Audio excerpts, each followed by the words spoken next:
Assalamu alaikum warahmatullahi wabarakatuh. Welcome, dear viewers, brothers and sisters, to our episode of Study Circles of Muhammad al-Masri.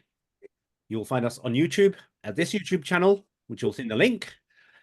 We join you on the 9th of October 2024. And the reason for this video is it's unmistakable what's happening in Palestine. And we have been appraising people about the situation in Palestine on a weekly basis. And Palestine is never far from our minds.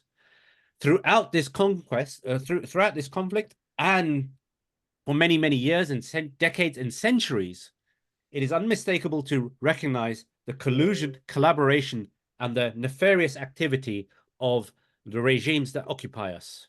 One need only pick up a history book to realize who the good guys are and who are the bad guys. And we have a lot of bad guys. The British occupied our lands along with the French, just like the narration of the Prophet ﷺ, where he mentioned about the kuffar would be feeding from us, from the ummah. This is indicative of that time. It's unmistakable to note the collusion. Al Saud have one of the most ignominious type of distinctions as being chief among sellouts. They are only seconded by the UAE and their nefarious scumbags who masquerade as being spokespeople. We felt compelled to talk now because despite Abdul Aziz having cemented his credentials as being a monarchic scum by actually selling out the Palestinians in 1948 with a promise that they will be able to return after Nakba, we now have modern-day charlatans trying to sell us a similar lie. One of those lies is that we should trust our rulers. The person we have fixated on today is Shahid Bolsen. Now, Shahid Bolsen, I like to call a madkhali in a suit. A madkhali is a vermin who justifies every single thing that the rulers do. A vermin who doesn't even adhere to his own doctrines, a vermin whose doctrines change on a whim and with a paycheck. Now, Shahid Bolsen, if I was to be cheeky, I would say there is some leverage there in the form of a body bag or a suitcase. However, our objective here is to see beyond just circumstance. We would like to look at the actual nub of the problem.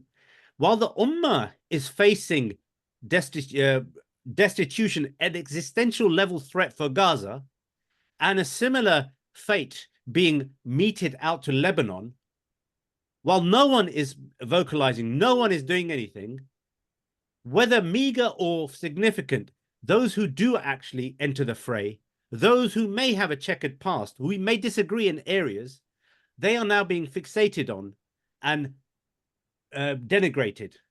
This entire video that we have chosen, Iran and the Axis of Resistance by Shahid Bolsen, we have decided to play portions of it so you can make your own decision and the professor will comment.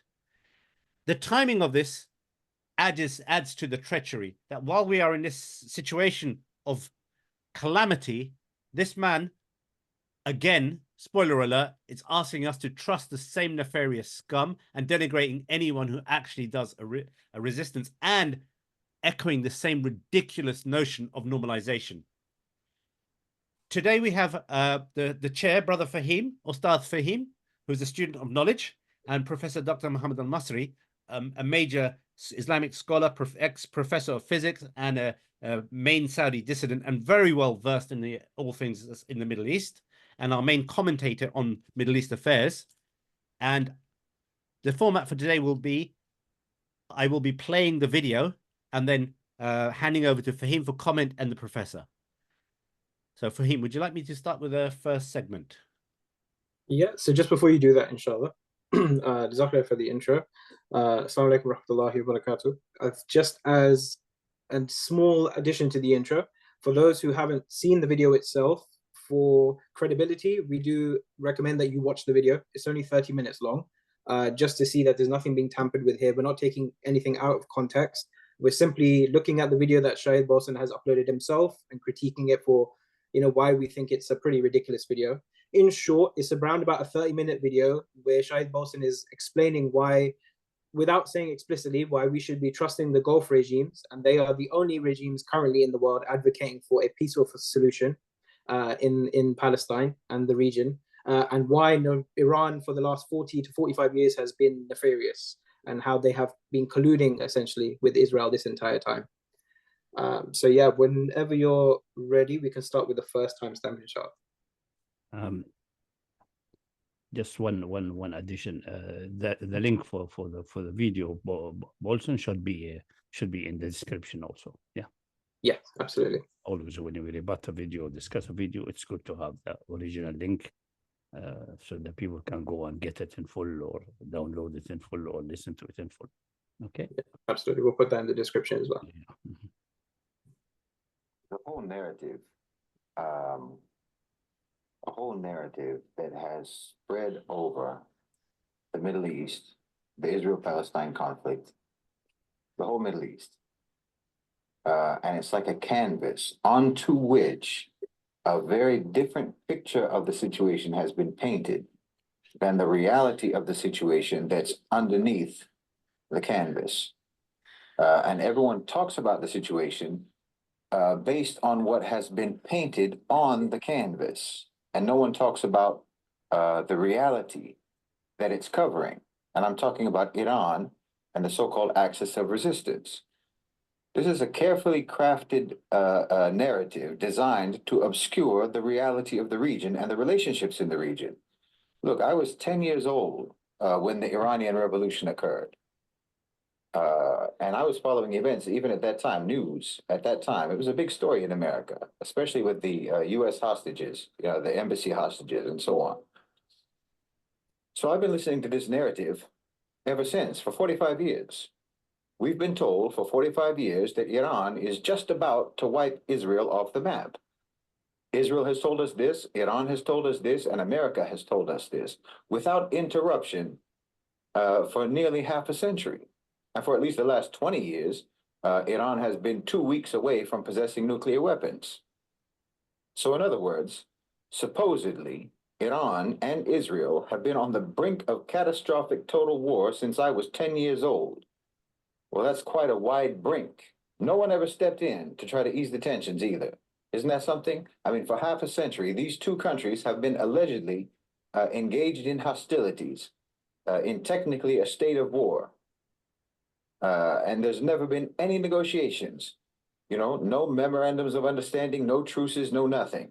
And no one, not the US, not the EU, not the United Nations, not even Jimmy Carter, has ever made any attempt to try to bring these two sides to a table, to try to take the region back from the alleged precipice of war. Now look at any other major conflict. The US and the Soviet Union during the Cold War were on the brink of nuclear annihilation, but still they found a way to negotiate. India and Pakistan, sworn enemies with nuclear weapons pointed at each other, still they sit down and talk.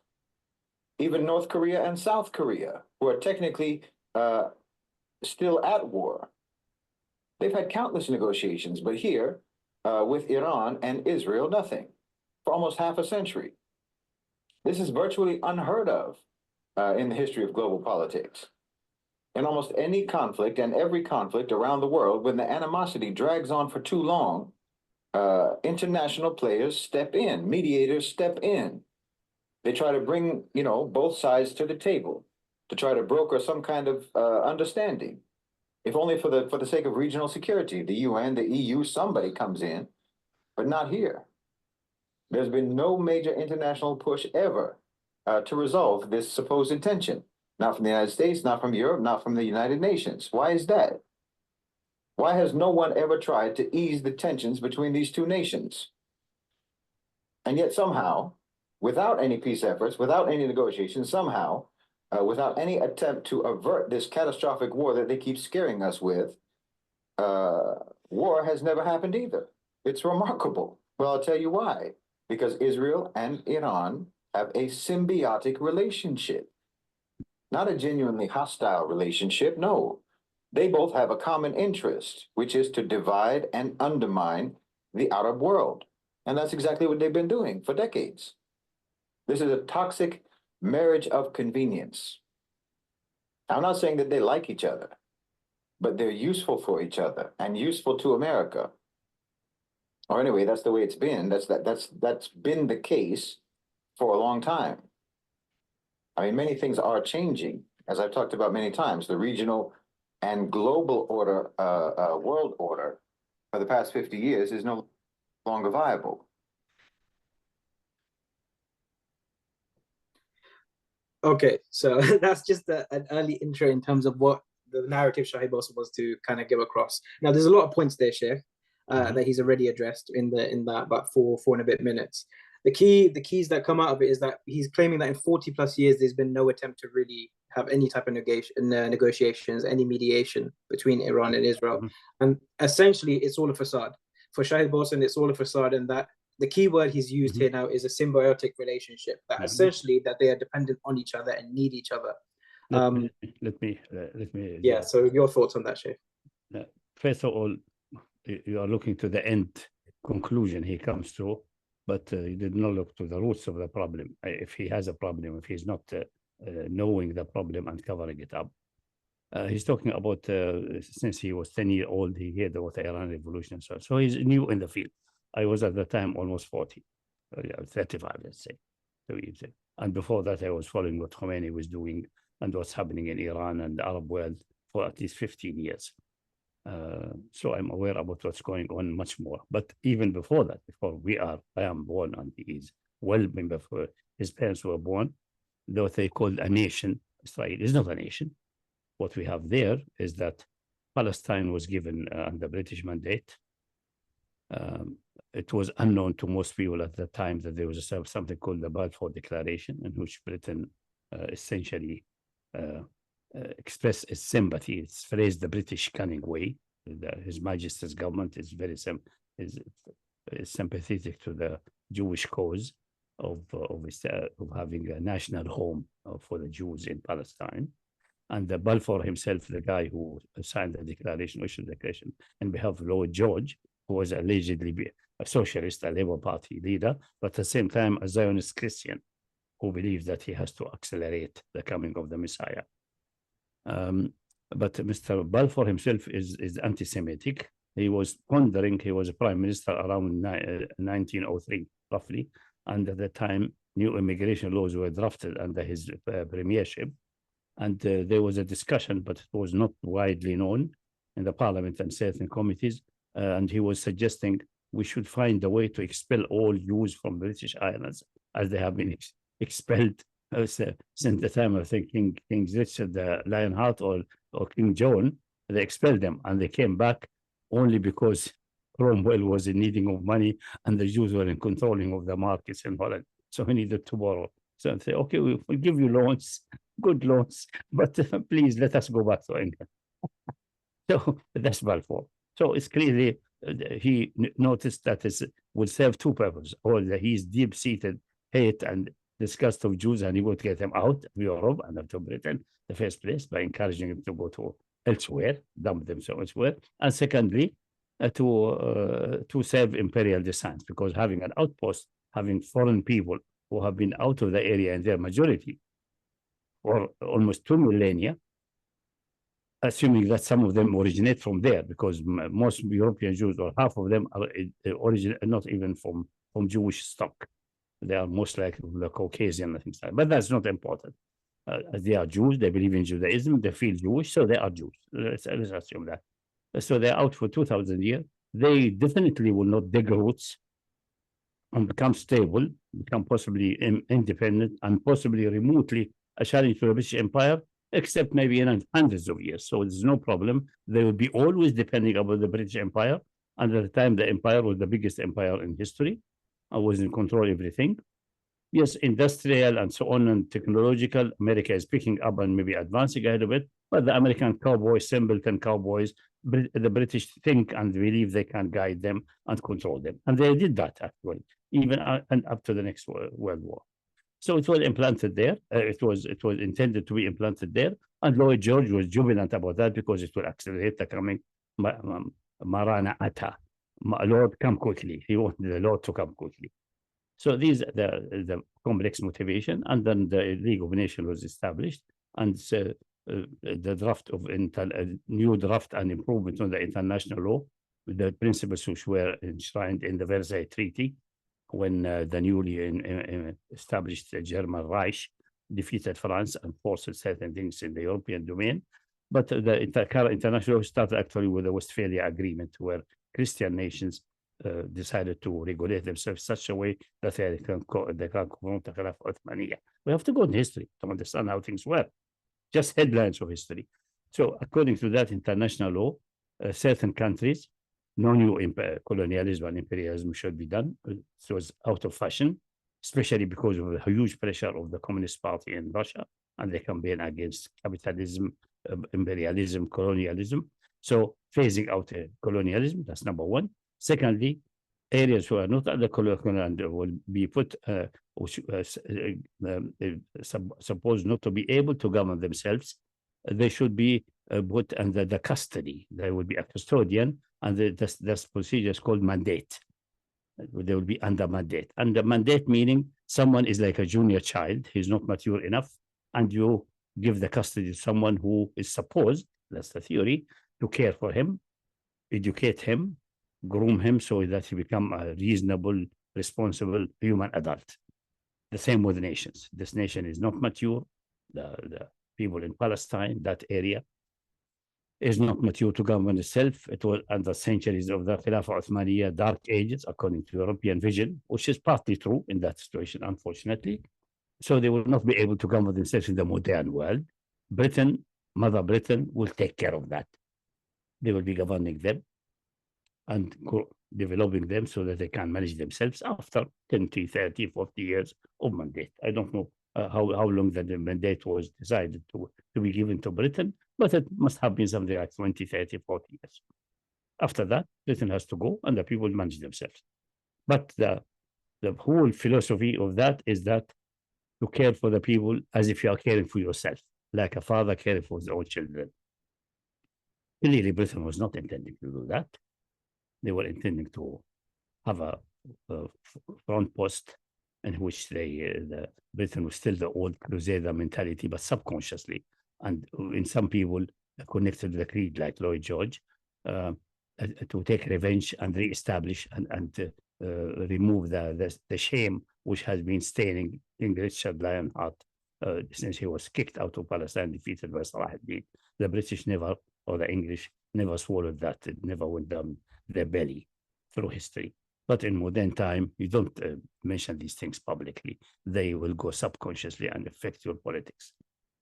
And Richard Lionheart is a very special king in Britain. It's the only one person, a king who has a statue at Westminster Parliament. The only statue there, a man on a horse, that's King Richard Lionheart. No other king is there. Only this one near the top of the Parliament. Let's tell you something, how deep that in the psychology of that nation. Anyway, so there, and then they opened the floodgate for the Jews to come. And the Jews were also pushed in part, to be fair. Most of them were not willing to go there. So the Zionist movement, which is essentially an atheist, secular movement, interested mostly in investment and money, because Herzl, the founder of modern Zionism, he's himself an atheist, and he was married to the Rothschilds. So he's a banker, a man of banking. He wants a place in which we have his own so-called nation, a place where he can run his banking system and become wealthy, and those like him, the Zionists, become wealthy. There's nothing with God but they use God. There's a joke. Ben Gurion said, one time asked about why do you think you have a right in Palestine? Say, I am an atheist. I don't believe in God, but God promised us Palestine. In the same sentence, I don't believe in God, but God promised that. Meaning, we play on the feeling and stupidity of the simple people, which we want to make a nation by wielding them together by this fiction that God promised at that time. Anyway, so this is not a nation. This is an implant. It's like transferring tissues from one body to another body, but these tissues turn out to be obviously not acceptable. The body will reject them, and then in that case, Israel, these tissues are so not only foreign, they are also growing uncontrollably. They are cancerous.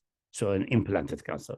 You do not even take whole tissues from somewhere and put it in a new body. You took out cancer tissues and infected that body. Obviously, if you do that, then your intention is that the body, the receiving body, is supposed to be, after some time, completely annihilated and dead. For the British, it's not relevant if the death of that body, which Britain will inherit, and its bones and its land, will entail also the death of the infected cancer. There's no problem. They don't care about the Jews. They will sacrifice the Jews for the imperial design. They don't love the Jews. They hate the Jews, actually. The killer of Christ. Deep in their heart. Don't be fooled with how people are. So that's not a nation there. It's a created entity by the British Empire.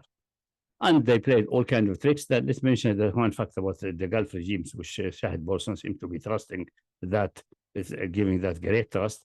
The Gulf regime, when there was obviously Palestinians, did not accept. They noticed the problem already in the year, I think, 1922 or 23. They noticed the problem, and there were revolution after revolution and confrontation with the British, and things developed to such a level that in the 30s, when after Hitler came to power, it certainly was so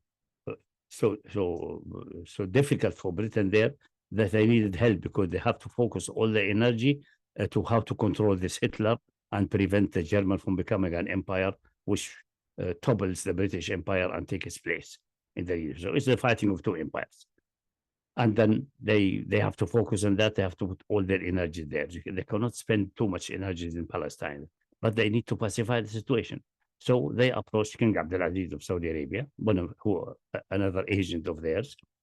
If an opportunity comes, we'll show how modern Saudi Arabia, the so-called third Saudi state, it's actually not a third Saudi state. It's an Aziz state. It's a complete British construction. Has nothing to do with the first and second Saudi state, who were essentially a Khawarij state, very bloody, very problematic, but at least they were more or less a genuine and homegrown, despite of all the diseases. This one is not homegrown.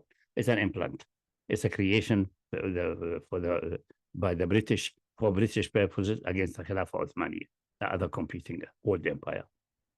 So Abdul Aziz has the appearance and the fame in the Muslim world, especially in the 30s, after the abolishment of the Khilafah by Kemal Atatürk in Turkey. That's the only country which applies Islam. This propagandist aspect was ongoing for several centuries. These are people of Tawheed, people of Islam. They're fighting for Islam. Yes, some people regard them as a Khawarij and very bloody and so on, but ultimately they are Muslim. They are maybe bad Muslim, extreme Muslims, but they are Muslims.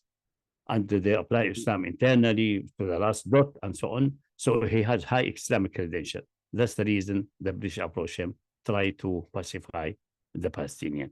And he sent two of his sons, I think Faisal and Khalid, to tell the Palestinians that we have assurances from Britain that the Jewish immigration will be stopped. No more Jews will come in the country, and Britain will take care that the existing Jews will be sent back as much as possible. But now Britain is engaged in a confrontation in Europe. We have to support Britain against Hitler. And that trick worked. The Palestinians were simple-minded or gullible enough to believe in that, in their leadership and majority, and they eased on their revolutionary zeal. And things stabilized till the World War, and during the World War, more or less. And then after the World War, Britain handed the reign really to the terrorist organization Hagana and Irgun. Hagana is that what became later the IDF, the Israeli Defense League. So we are not dealing about a nation. We're dealing about an implant. That's number one. So this is the first one. And we're dealing with the implant which have been constructed such a way that Saudi Arabia helped in the giving birth to it by pacifying, and the Hashemite, the two sons, the two traitor son of Sharif Hussein, who himself regretted his betrayal and refused to comply with the British demands and accept the British promises. But his two sons, Faisal and Abdullah, cooperated with the British, and the British rewarded Faisal with the Kingdom of Syria. But the French say, hey, one moment. Well, I think the French telling the British, I think we have something called Syches Picot, a secret agreement with Russia, Russia is gone now. The Communist Party has taken over. But there was a decision to divide the Middle East between us, and Syria belongs to us. How dare that you put a king there from your side? And they sent an army for Lebanon, and they kicked that Faisal out of Syria. And he was going around begging in Europe and complaining and crying and so on. And the British said, okay, they gave him Iraq, where his grandchildren later were slaughtered and pulled in the streets. That's Faisal. Abdullah was given the Emirates first and the later Kingdom of East Jordan with the following instruction: you are a guardian for Israel, the Israel who will be established from day one. You have no other function. We will make your army. We will even appoint the army chief. We will establish your intelligence. We'll give you even a budget. Your job is to be an absolute vassal with the function to protect Israel. You are the guardian of Israel, guardian of the east border, the weakest border of that future entity, which was already under design and planning. So that's some of the Arab countries which Shahid Bolsen want us to believe that they care about Islam and Muslim and the Arab people or the people of Palestine. So that's it. There were obviously the war of 48, in which the Arab armies were defeated. No wonder, because the Jordanian armies and the command of the British general, what's his name, Gulab Pasha. He has a title of Pasha, as even a Turkish title, Gulab Pasha, and the Egyptian army is also corrupt under the rule of King Farouk, who is a British agent, and that's the main army who was fighting there, and they have corrupt weapons. They don't have the necessary support. They were defeated, and the United Nations, in violation of fundamental principle of self-determination and so on, decided to split Palestine between these two factions. With obviously with British playing the tricks behind the scene and the Americans coming forward, most likely but motivated by election issues for Truman. President Truman was standing for election at that time, and also other issues were imperial control and inheriting Britain. So that entity came on. It served Britain and France in the attack against Egypt in 1956, and then you were benefiting from a mistake of Abdel Nasser, a blunder made by Abdel Nasser in 1967. There was a 1967 war, which forced Egypt essentially into a catastrophic situation. It's called Naksa, the minor disaster. The big disaster was 48, and the one who followed after Abdel Nasser, Sadat, an open and clear American agent, waged the war of 1973, which was drummed by Arab leaders and so on as a liberation war of Sinai, etc., and so on. It's actually mostly a show. It was not a real war, because all what Sadat wanted is to cross the Suez Canal, control the other side, and then just have every singer in Egypt making a song praising the victory and so on, and then waiting for a negotiation with the Israeli to get the rest of Sinai in return of giving them full peace and diplomatic relation, which was done in Camp David. That's all happened before the Iranian Revolution. The Shah was a mountain of trust for the West, especially the British and the American, and Iran was having great power aspiration. In 1974, I think he celebrated the 2,500 years, 2.5 millennia celebration of the establishment of the first Persian Empire,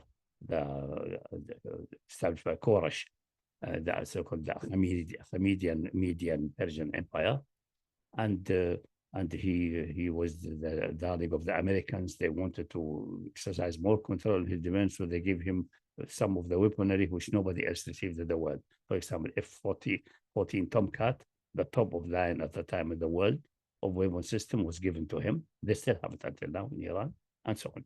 But the Iranian people were not happy with this regime, nor with his father, who is similar. He was a secular, similar to Ataturk, and they are devoted Muslim Shia, in the overwhelming majority, and there were always revolutionary conflicts between the population and the mashayikh, the maraja, and the rulers. And there were various upheavals and revolution before that, until Reza Pahlavi made his coup d'etat and made himself king and became a king, kept a monarchy. So coup d'etat against a king, establishing himself as the new king.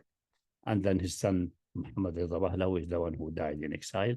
And his grandson, Reza Pahlavi, now who is barking everywhere, trying to get America and the West to remove the current regime and give him Iran back. Now, when Khomeni came with the revolution, whatever we think about the madhab and so on, let's look at it. It was a popular revolution. And in the revolutionary phase, not everything is under control. So the student invaded the American embassy and kept members, most staff of the embassy as hostages under their control for 444 days. It was counted day by day in America. That was a deep trauma to the Americans. And they regard that's a very hostile act and demoralizing. Even sound people now who have developed their ideas, and they know very well now that America is an empire and it's dangerous for its population and dangerous for the world, like Scott Ritter. He admitted once day that he unable to love Iran because he still feel hurt as an American nationalist or patriot for that what happened in the embassy. So that's deep seated. And then also the shock of the Iran Revolution is that at that time, Islam became presented on the political and government level. But before that, Islam was not presented in a political government level. Yes, Saudi Arabia came to be applying Islam internally, but it was never made, the word Islam and the Islamic entity was never uttered publicly and internationally. And in its international interaction, Saudi Arabia did not show any Islamic color or Islamic face. Just the slogan of Islam and Islamic cooperation. That's all what's there. But anything which relates to Islamic politics, like for example, Islamic politics, one of the fundamental is that any usurped Muslim countries by foreign hostile belligerent force like Israel, that such a situation cannot be accepted. That's the reason the Israeli embassy was immediately closed and the Israelis were kicked and all relations terminated. That's what has happened. And this remains the situation under Khomeni until he died. And that's the revolutionary phase of Iran. That's where then the hostility was established. And in that time, the Israeli and American they were more focusing at the time, although they hated Iran and they voted, but they were more focusing about Iraq because Iraq became, after obviously Abdul Nasser was gone long ago and Saddam was rising, and Iraq has much resources and the Iraqi are known to be a tough fighter. The British know that. Ask them how the Iraqi treated them in the 20s when they were occupying it after the First World War. The city of Fallujah, there's still houses there where they have swords and medals of British generals, some of them lords, hanging on the walls as trophy. They gave the British a run for their money there and slaughtered many British soldiers. So they're tough fighters. It was developing and becoming a possible danger for Israel, and Israel was focusing on. And then at the same time, with support of Saudi Arabia financially, they through the behind doors, they were helping Iran to fight Iraq, not out of love of Iran, but for first to fight Iran, says to exhaust both parties, destroy them. Thirdly, to leak such information because that was done through various channels. The weapons traders from Israel were trading through intermediary, possibly from Emirates, because this is a center for drug smuggling, for weapon trade, and for prostitution. The Emirates was since that time, even under British rule, it is a center for prostitution in the Gulf and for trade and so on. And then they leaked this information in the so-called Contra affair, etc. But also Saudi was involved in financing that against Iraq and financing Iraq directly, but also they were helping Reagan with the Contra in the Middle America. So that's the time of the. So the water was muddied, and people started inventing a narrative is that actually Iran and Israel are friends. Look at Israel. The Israelis are helping to smuggle weapons to Iran. to help it, because there was an embargo by the Americans, and the Americans will never deliver weapons directly, but they are doing it indirectly. So Iran, the Iranian regime actually is a friend of America. It's not an enemy of America and a friend of Israel, but it's pretending otherwise. So that's the next point that Shahid also makes in the video, where he claims in the 80s that Khomeni was essentially buying weapons from Israel and America. That's exactly he was not buying them openly, and there was no relation whatsoever. It was weapons trader doing it undercover, smuggling through chains through the Emirates, because the Emirate was now allegedly an independent entity with a union created by Britain with a relatively modern constitution and strong business class. The Chamber of Commerce in Emirate at that time, until now essentially, but at that time specifically, until very recently, is almost like a second government. Is very similar to the City of London. City of London is have a certain independence, have a royal decree for 500 years, which give a certain authority and legal standing, which makes it almost like a state inside the state. The same there. So that was done all behind the scene, but they expose it later in the context of the Contra affair. And what's the name of the famous captain or Colonel Norwich or something, who was involved in weapons to Iran and weapons to the Contra in Middle America. Noriega is the president of that country there. No, but Oliver North. It's Oliver North. So all of that has been dug out. So, these guys are actually friends of Israel. They pretend to be its enemy, but that's simply not true. You just analyze that. If you are present at the time and follow what's going on, you will see how things were done. But it was done very skillfully, no doubt about that, to implicate. Unfortunately, when after Khomeni died, his follower Khamenei is not Khomeni. We can classify him in his vision and vision to the reality that he is an Islamist and internationalist. He is not a racist.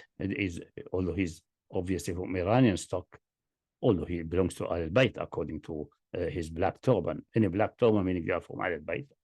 Many people claim from Al Bayt, and there's no need for us to discuss genealogy, because if one's claim I am from this house, we have to accept that, and he has the responsibility in front of God the Yawm al-Qiyamah, unless there's a good reason for some inheritance or money, and then you challenge that with documentation. But this is not our issue. So he was an internationalist and Islamist.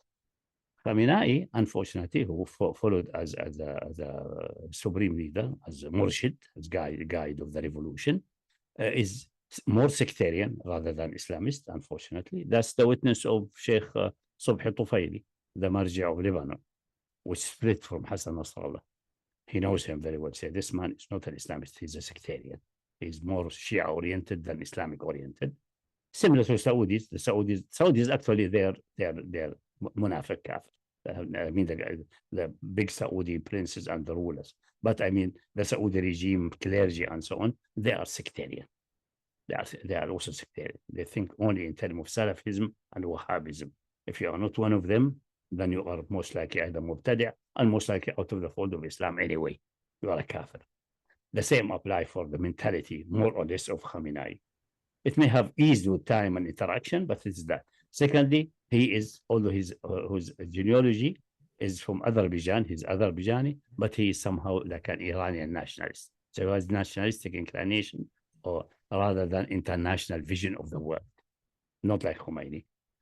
And then the various presidents, most of the various presidents at that time are people who are, I would call them American agents, with the provision that agent means one of the two types. One type is a traitor agent, is the one who receives money and receives wealth and position in return for his betrayal.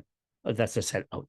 But we have another type of agents. That's what we call in Arabic mubatih, the one who prostrates in front of the enemy to protect his own life or his own country. He thinks he's serving the country by prostrating instead of standing firm and fighting. And this way he becomes an agent. Even he is not selling out, but he thinks that's the way to survive and the way to bring the country to prosper. This results from the lack of belief in your own people and your lack of belief in Allah's support. If you have real belief in Allah and in your own people, you will understand the meaning of the Quran says, addressing the Messenger of Allah, say, هو الذي أيدك بنصره وبالمؤمنين. He is the one, Allah, exalted the majestic, who supported you with his victory and with the believers and brought their hearts together. ألف بين قلوبهم. If you have spent all the wealth of the world, you could not have brought them together, but Allah brought them together with Iman, with purification of heart. So that's it. If you have that, then you will confront any power in the world. Give you an example. People who are almost barefoot, called Taliban, students of high school level, very simple-minded people, led by a man who was a teacher in one of these low-level schools, named Mullah Omar. Mullah means teacher or something, a low level of clergy. It's not even level of marji'iyya. This man, when America said, give us bin Laden, we'll try him, he committed September 11, and even if he committed or not, he said, if you have evidences, you come here to the court. We have a court here. Bush said, what? How do you dare telling me to come to your court? We will come and demolish your country, remove you from power, and you will see what will happen to you. He said, okay, come, show me. And he told the people, Bush is promising us defeat, and Allah promised us victory. And we'll see which promise will materialize. And he went in the mountains and fought. Did he have anything what Iran and anybody else in Iran, even in the 90s had, and the industrial capabilities, the big country, rivers flowing? No, he didn't have anything, but he had the trust in Allah and his own people. That's it. Anyway, that's classifying agents. Let's go back to it. That unfortunately, all presidents, starting with Rafsanjani, yeah, even if he's a mullah and marja and so on. No, I don't think he was a marja. He was Hujjatul Islam. No, he became a later Ayatollah. So maybe even Hujjatul Islam can be a marja if some people accept him as a marja. And then Khatami and so on. All of these are agents, either one, the traitor type, or the imbitahi, the prostrating type. And they could not withdraw from the confrontation with Israel, clearly, but they were never really devoted completely to the cause. But it was a good slogan to use for Iranian benefit and for sectarian benefit. That's my point of view. Although a good the majority of the Iranian people and the Revolutionary Guard are devoted to Palestine, and they believe in Palestine, and they believe in liberation of Palestine. So we have in Iran these two camps. That's the reason the policy is wishy-washy, is not clear. But still, there's no plot and no friendship between Iran and so on. With the finishing of Iraq, it became clear that the only force which has potential of causing Israel harm or negating its existence is Iran at the moment. Egypt is out of the equation with Camp David, and with a military which have not been weaned from American milk. The Americans are keeping the generals in place, paying their budget, and letting them control the country. And essentially, they become a feudal military class. So in the system in Egypt, the military is just a feudal class. It's not an army to defend the country or defend whatever national interest or whatever you define as national interest. Is actually a structure as an army, but the main personality who have the commanding power, that's from people from the level of colonel upwards and equivalent in the Navy. These people have certain such privileges and so on. They are feudal lords. At the moment, 60% of the economy, factories, industries, and so on, are run by generals, usually of the rank of higher than brigadier or major generals. There's a major general responsible for manufacturing of food stuff and biscuits. Major general, Major Biscuit Major General. We have every kind of major general for guiding a division, a tank division, or an infantry division, or Marines in Egypt. He's responsible for the biscuit factories. Another one for the military. Another one for the water desalination. Another one for this. It's area mockery. It's a feudal system. So Egypt is out. Egypt had the potential. It could even be stronger and more capable than Iran. But unfortunately, with this leadership, the nation and the country is excluded from any international influence. if you say to the hell with international influence, is even excluded from any progress for the poor people. The people are really suffering in Egypt. Life is a continuous suffering. In So Iran, the situation is much better, much better. And the slogan and the devotion of the majority of the people, we have seen that now in the recent demonstration, and also the demonstrations that would force the hand of the current government. I will discuss that later, inshallah, when it comes, if it's relevant. But the majority of the population, a substantial majority, I would say at least 70%, are pro-Islam, pro-Palestine. The same with the Revolutionary Guard. So that's the revolutionary wing still existing, embodied especially in the Revolutionary Guard. The old administration, the old semi-seculars, the non-practicing, the nominal Muslims, the munafiqeen, etc., they are the Bahlawi, I call the Bahlawi wing. So we have revolutionary wing and Bahlawi wing. That's how to understand it. This way you can understand that makes a lot of sense, Sheikh. That makes a lot of sense. There was a lot of history. Right. So what he's saying is someone who is looking shallow, assuming that he's sincere in what he's expressing, he's not giving a draft argumentation sheets by the Emirati intelligence. The Emirati intelligence have a special department who gives argumentation sheets to journalists, give them even like journalists who are depending upon them financially, like I think it's called Arab News or Arab Magazine in London, is owned by the Emirati.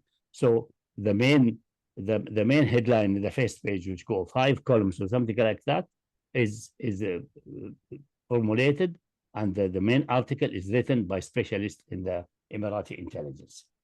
So I want to go on to the next timestamp, inshallah. So that's concerning that. So his evaluation is extremely shallow, is not an eyewitness, and someone looking the same way like the American looks. The American look to the world, to other countries in a naive way, the same way they look at their own government. Our government, we elect them. They're fundamentally good people. Yes, there's a bit of corruption. No, human beings are like that. No, we have to tolerate some corruption cannot be removed, but and we have regulation, and they still unable to recognize that the people now, at least for several decades, the one in Washington are having a parasitic symbiotic relation with the Zionist lobby, such a way that now it seems to be that Israel is dictating the policy in the Middle East for America rather than the opposite, because it was presented, integrated over 50, 60, 70 years, almost 80 years now, since the Second World War, such a way that the American politicians, American elected bodies and so on regard Israel is a part of America there. It's America. They're fighting for America. They're dying for America. They're doing anything for America. They're part of America. There's a democratic as America. They are this and that. Now with the shock of what happened in Gaza, the young generation is waking up to this shock and recognizing the whole world is collapsing. Otherwise, how we understand that at least 2 persons until now burned themselves publicly because of the shock. So they could not survive that shock, and they find no other way except to dose them with gasoline and burn themselves. One couple of days and one about 8 months ago. So that's happening there. He is looking from that vision. He seems to be American, the same American gullibility and simple-mindedness, assuming that he is not reading from a script written by Emirati intelligence. But let's put both assumptions on the table. He may be really as gullible and as shallow, as trivial in way of thinking and analyzing and looking at history as the common American public. Not only the common American public, even intellectual classes. The way they analyze and argue with things is completely astonished. How can these people think this way? I think by the end of this video, you'll revise your analysis of him. Shall I get the next clip? Yeah, if you could. Whatever it is, it will his statement and his behavior will show his real nature. Yeah, honestly, I personally think he's nefarious. So all that the introduction and the premises are just faulty. Yeah, but it gets worse.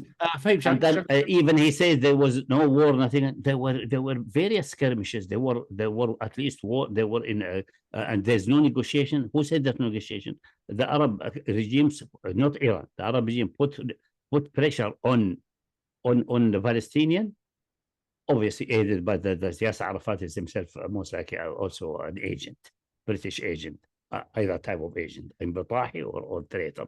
Choose your pick. And ultimately, he did not have the courage to stand firm in Lebanon. So he accepted the offer to go to Tunisia, abandoning the Palestinian Lebanon, who have been slaughtered in Sabra and Shatila, and then he became irrelevant. So to gain some relevance and get something out of it, either out of sincerity or out of just self-preservation, Allahu A'lam, we don't know. We'll see that Yawm al-Qiyamah. He agreed on the negotiations at the end of the 80s, beginning of the 90s, Oslo, etc., etc., etc. So they were negotiating. They were negotiating. And the Israelis were always negotiating with a bad faith not to fulfill anything. And then the Palestinians got fed up with what's going on. And then we have the first intifada and the second intifada. And then we have the attacks against Jenin in the beginning of this century. Then we have Israel fighting continuously from the invasion of the Israelis in Lebanon in the 82 time frame. And they stayed there in the south of Litani until the year 2000, where they forced out. So they stayed how many years? That 1982. So Rash, if you can play the next timestamp, Sheikh. Sheikh Bolsen talks about this, about 1982, Lebanon creating Hezbollah, etc. So Rash, if you want to play from 6:10 to 8 minutes for me, please. No problem. Just give me a sec. Yeah, no worries. Rhetoric notwithstanding, in 1982. When Israel invaded Lebanon, there were a lot of resistance groups fighting them in Lebanon, Sunni groups, secular groups, and other Shiite groups. But Iran created Hezbollah, funded them, armed them, and trained them to the hilt, to where they eclipsed everyone else.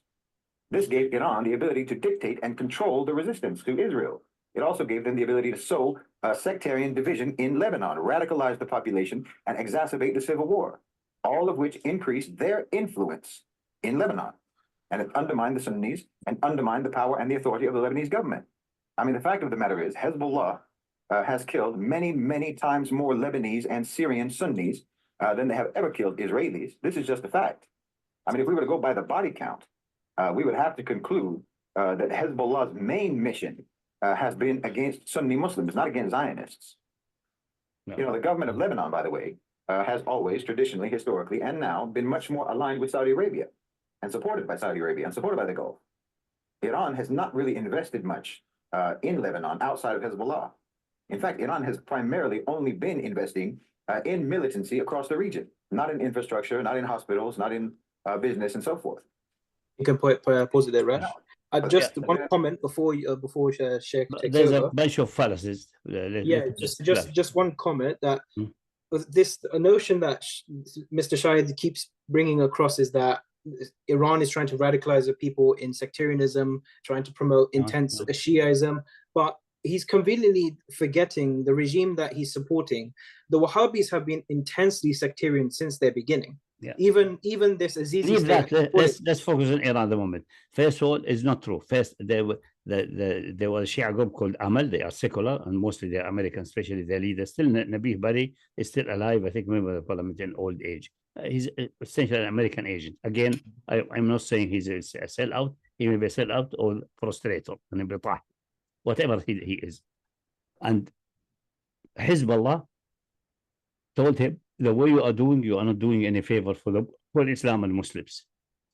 And at that time, as I said, Iran was Islamist and internationalist. It was not sectarian and so on, under Khomeni leadership. And they are the one who say, we accept Khomeni as a rahbari, as a leader, as a guide, and we choose him as a marja. We do taqleed to him. And this is the right of any Shi'i. Because to be a Shi'i, you have to choose your own marja. If you are not a marja by yourself, you have to choose a marja. And you have the liberty to choose the marja. Whatever consideration they chose in their majority to be having a marja. So they are the one who offered that to Iran. And they had the situation with Amal, with the other secular and non-practicing Shia, deteriorated to the level that they have a war. And they defeated Amal resoundly. The Americans moved Amal against them at the beginning. But they defeated because Amal, whatever they were, They don't have the devotion, the willingness to istishhad and sacrifice, like I said. And Hezbollah defeated them, although it was number-wise less in numbers. And then the Shia in Lebanon, they noticed that these people are devoted to Islam, these people are practicing, these people are sincere, and they rallied around them. That they're killing Sunni and Sunni is nonsense. The one who was killing, for example, the people in Sabra and Shatila, the one who was doing the killing and attacking the Palestinian was Amal, Nabi Bari, and the Christian, the Phalangist. And they are the one who committed the atrocities after Yasser Arafat abandoned and go. So I don't know where is his body count, which statistic he's relying upon. And Hezbollah developed to such a level in Lebanon that became really a major force. So the Shia are really represented there by Hezbollah. And the other groups, like, for example, Druze, who are nominal Shia. I don't think those can be counted as Muslim, but I'm not going on classification who is a Muslim and Kafir.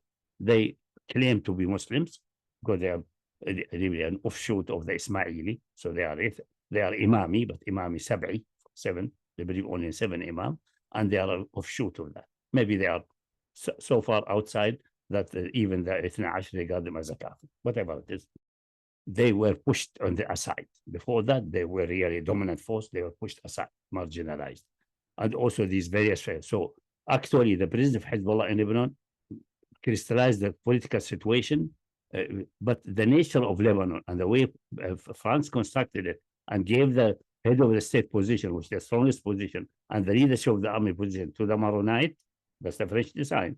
That is what caused instability, because neither then, and since then there was no census made to show, because they said that they made a census, the French claim the biggest group is the Maronite, they get the head of state, and the next group is the Sunni, they get the prime minister, and the third group are the Shia, they get the president of the parliament, and then the fourth position, that's the commander of the army, goes back to the Maronite. That's the structure sphere, based on the alleged numbers of population. Since then, since that time of France, in the Second World War or before, there's no census in Lebanon and no keeping up with the structure of the population until now.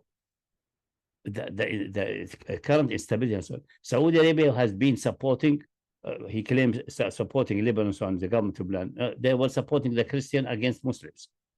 Later on, with Hariri and so on, when the Sunni have a little bit of structure and the leadership of Hariri himself, Hariri the father, what's his first name? The son is Saad.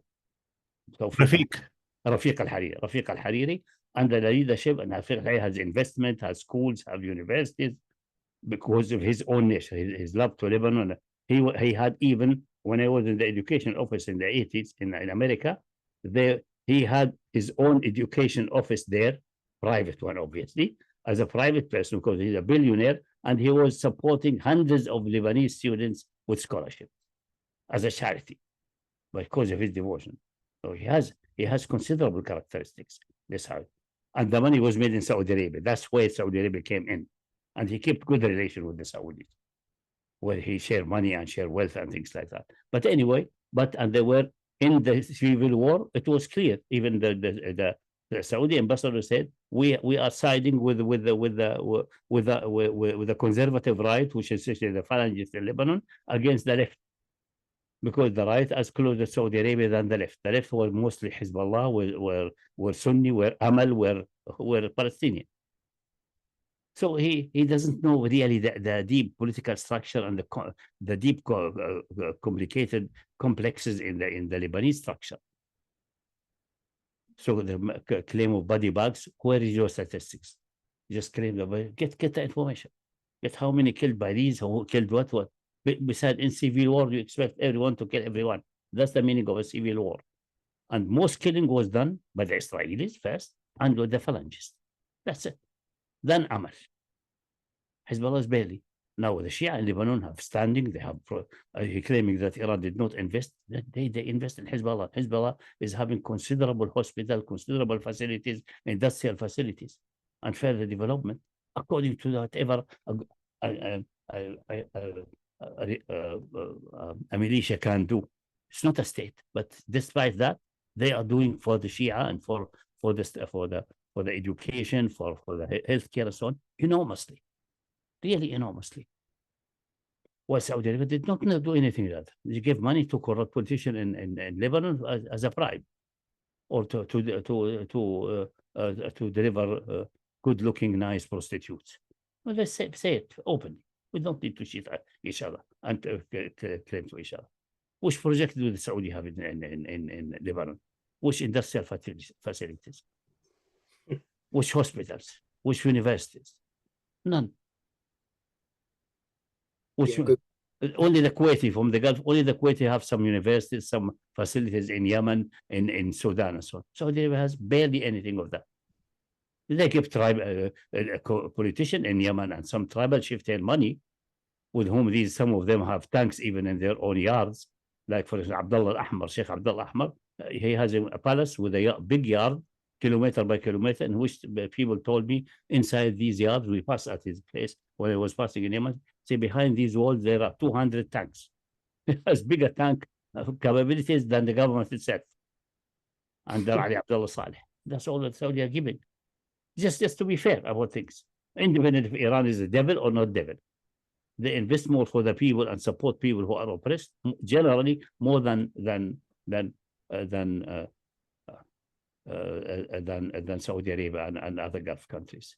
Sheikh, I want to ask you his Look view. at the Emirates. The Emirates, they are investing enormously in the rapid forces which are killing and raping people in Sudan. Yeah. If there's any investment of any relevant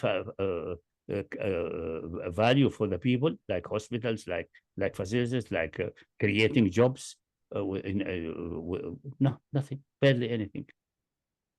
Sheikh, I want to ask you Shahid Bolsen's view that he keeps again saying that essentially Iran is using Hezbollah to destabilize the Sunni governments. They are basically, their symbiotic relationship is colluding with Israel to destabilize the Middle East, to again push sectarianism, Shiaism. They want to spread Shiaism. It's not destabilizing Sunni government. First of all, Hezbollah was dragged in. If we go to a miserable Syrian affair, it is the plotting of the Syrian regime, whose highest echelon are intermarried with Al Saud. Al Saud is married with them, especially Abdullah bin Abdul Aziz. He is Adil of Rifat al-Assad, meaning Abdullah and Rifat are married two sisters. They are so deep interwoven. And this regime, who pretend to be for Arab causes and claim to socialists and so on, is deeply flawed. I think that I'm convinced that they are American agents, but in a very sophisticated and complex way. These one who are locked Hezbollah and got it stuck in Syria. But it's a very complicated situation unless you study case by case from the first day of the first demonstration against Bashar, what developed one by one. The one who started the sectarianism there from the beginning is clearly Saudi Arabia and Bashar. Saudi Arabia started, came in, and Bashar immediately used the sectarian card. The Saudis are doing it. And then by inflaming that was in some time in March or April 2011. It took 2 years to persuade Hezbollah to come in. You have to follow the history there. Not just waving argument or someone did Shahid Bolsen follow and say on this date this happened, on this date I was following what happened in Syria from date one. Our broadcast, our Arabic broadcast, we allocated 1 day for the Syrian here for the Sunday. Then after that we said, please stop, because your language is so sectarian and it will bring a problem to Syria. At that time there was no Hezbollah. There was 6 months, and then Anmar was managing the broadcast or the Sunday broadcast. Say these people are horribly sectarian. The people demonstrate against Bashar Assad and the regime because lack of rights and oppression and tyranny, and secondly because they are not applying Islam. They are applying clear state for kufr. It has nothing to do with sectarianism or Shia or Sunni, anything like that. Even if we neglect Islam, there are no basic rights. There's satanic oppression to a level which is unbelievable. That's what the people rebelled against. So address that point and see who can get there. They start immediately, remove this Nusayri regime, remove these Shia. The Nusayri are not even Shia. The Ithna Ashar declared them to be kafir. Even Druze declared them to be kafir.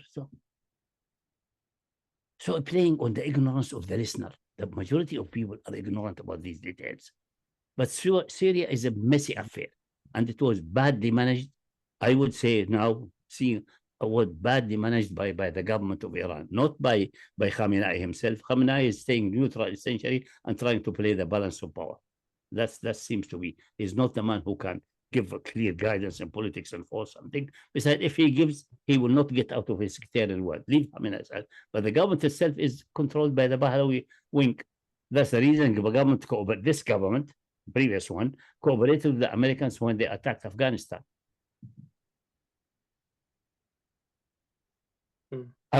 Reason, if we don't do that, America will bomb us. We have to cooperate. While at the same time, the revolutionary Islamic Revolutionary Guard, IRG, was giving protection and asylum for Osama bin Laden and Zawahiri, and for the Taliban leader. They were in Iran under protection of IRG. So Iran is two camps, it's two different countries in one place. But the IRG as a militia, as a military organization, does not address the day-to-day politics. The day-to-day politics is messed up by this foreign office and most ministries who are controlled by Pahlavi, by seculars and Munafiq. That's the situation.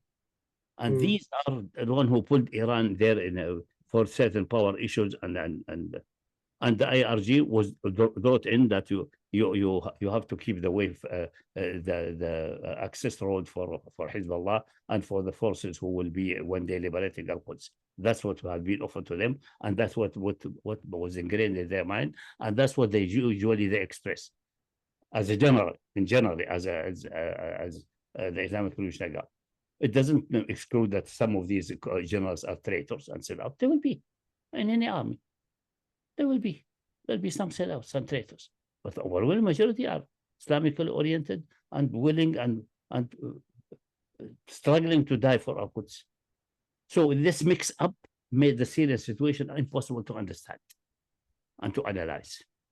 I was following it from the beginning, from the first day of demonstration until the year 2015.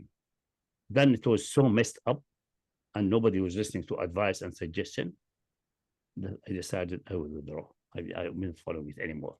And Turkey came online in the wrong way. Possibly at that time there was some excuse for Erdogan because he did not have a complete control over the army, and the army blocked some of actions which could have benefited him and Syria considerably. And he was also terrified and subdued and shocked because of the coup d'etat which came, I think, 2015 or 16.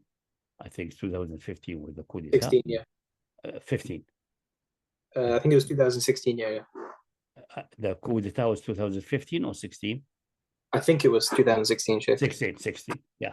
But he was intimidated and terrified, and also he saw that experiment in Egypt, and Morsi was detained and so on, and he started then just being obsessed of protecting himself and his regime at any cost, and indulged then in never-ending Machiavellianism and playing with his tail, doing no real long vision policy for Islam and Muslims. Maybe some of it is good for Turkey and so on, but nothing really which can change history. Nothing, unfortunately.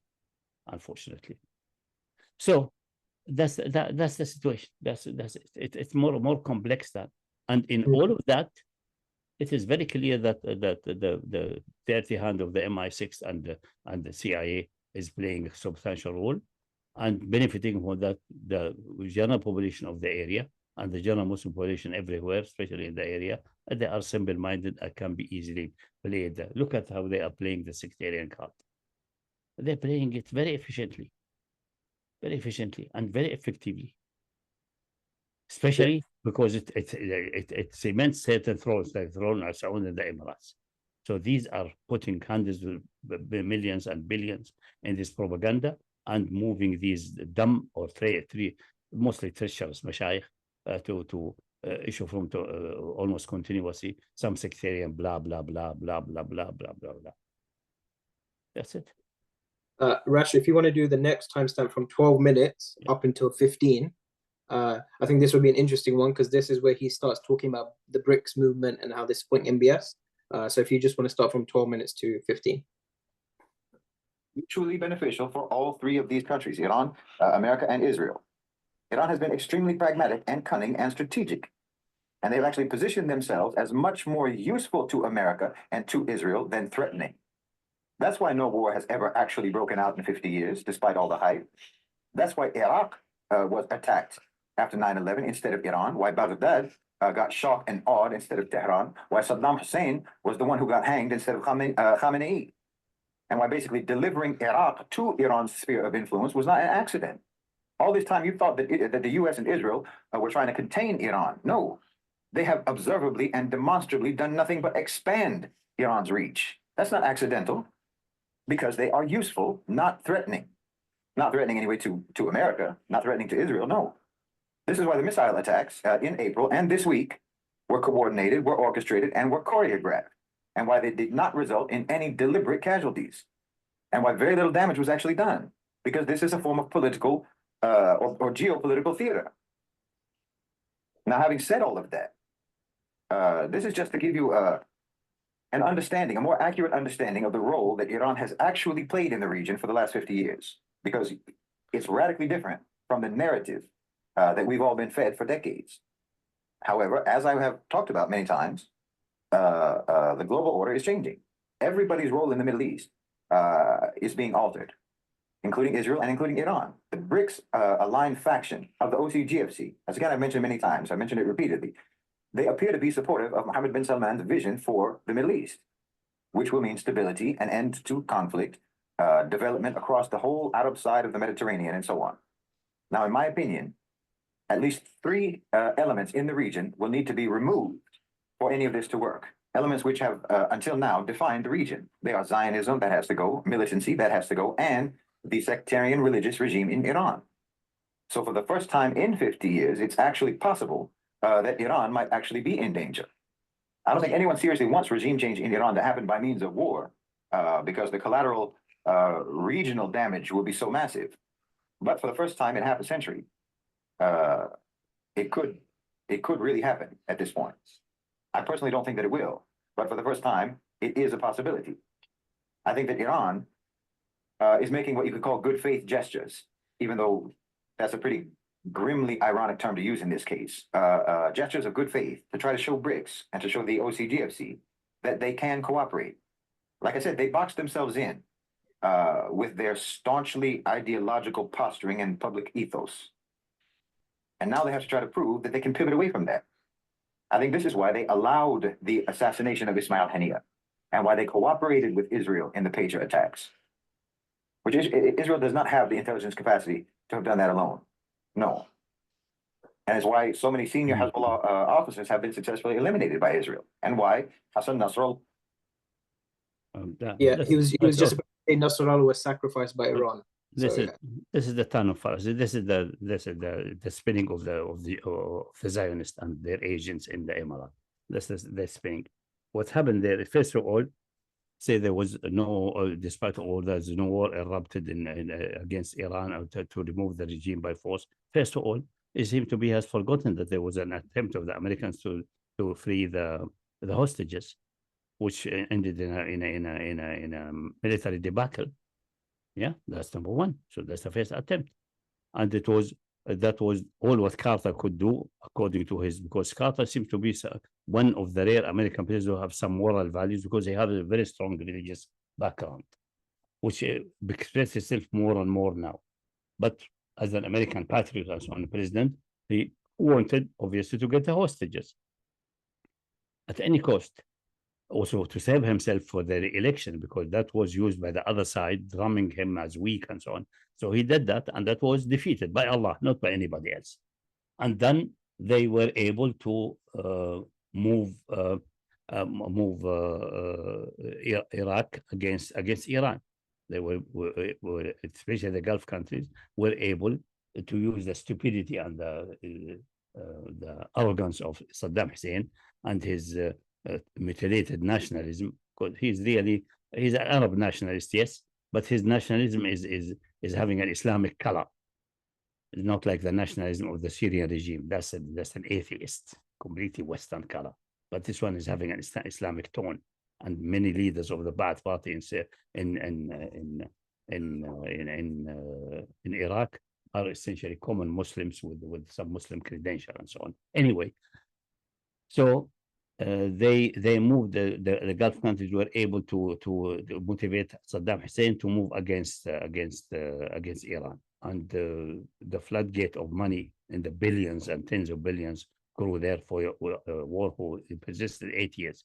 In that war, it turned out to be beneficial for the revolution because it rallied the people with the leadership.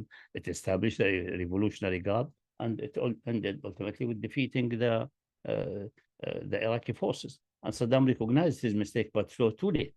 If he would have cooperated with Iran, they would have changed the area completely, but unfortunately not. And then later on, then they were the main demand. At the same time, Afghanistan, the Russians were sucked in there, and America wanted to take revenge, at least part of revenge for that happened in Vietnam. So there was no opportunity and no place to start to stage a war against Iran directly. And America will not wage war directly far away lands unless it has a good possibility of success and the base to start from. Where can they land and attack Iran? Iraq will not allow them that. Iraq did it by themselves because they were motivated by nationalism and by misconception of Iran. Yes, maybe, or an attempt to take revenge on that.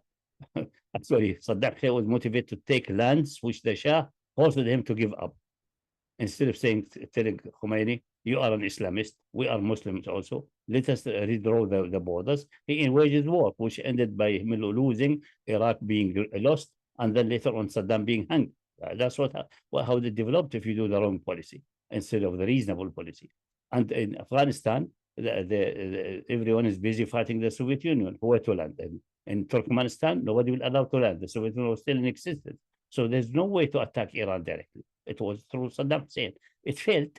After that, Iran has developed itself in such a level that a direct invasion is not possible. So the proxies have to do the job. Saudi Arabia tried to do the job. Others have tried to do the job. And Iran has proven not to be a low step, excessively low step like Arab countries. For example, when the Americans shot, they claimed by mistake that aeroplane was having people going to the pilgrimage, and were all killed. And Iran took revenge in a very, very sophisticated and roundabout way. They are the one that did the Lokabi, which was dumped on Libya, because Libya is a low step. They can put Libya under foot and extract several billions from them as reparation. And Muammar Gaddafi was stupid enough to go along with Bandar bin Sultan, who mediated this solution.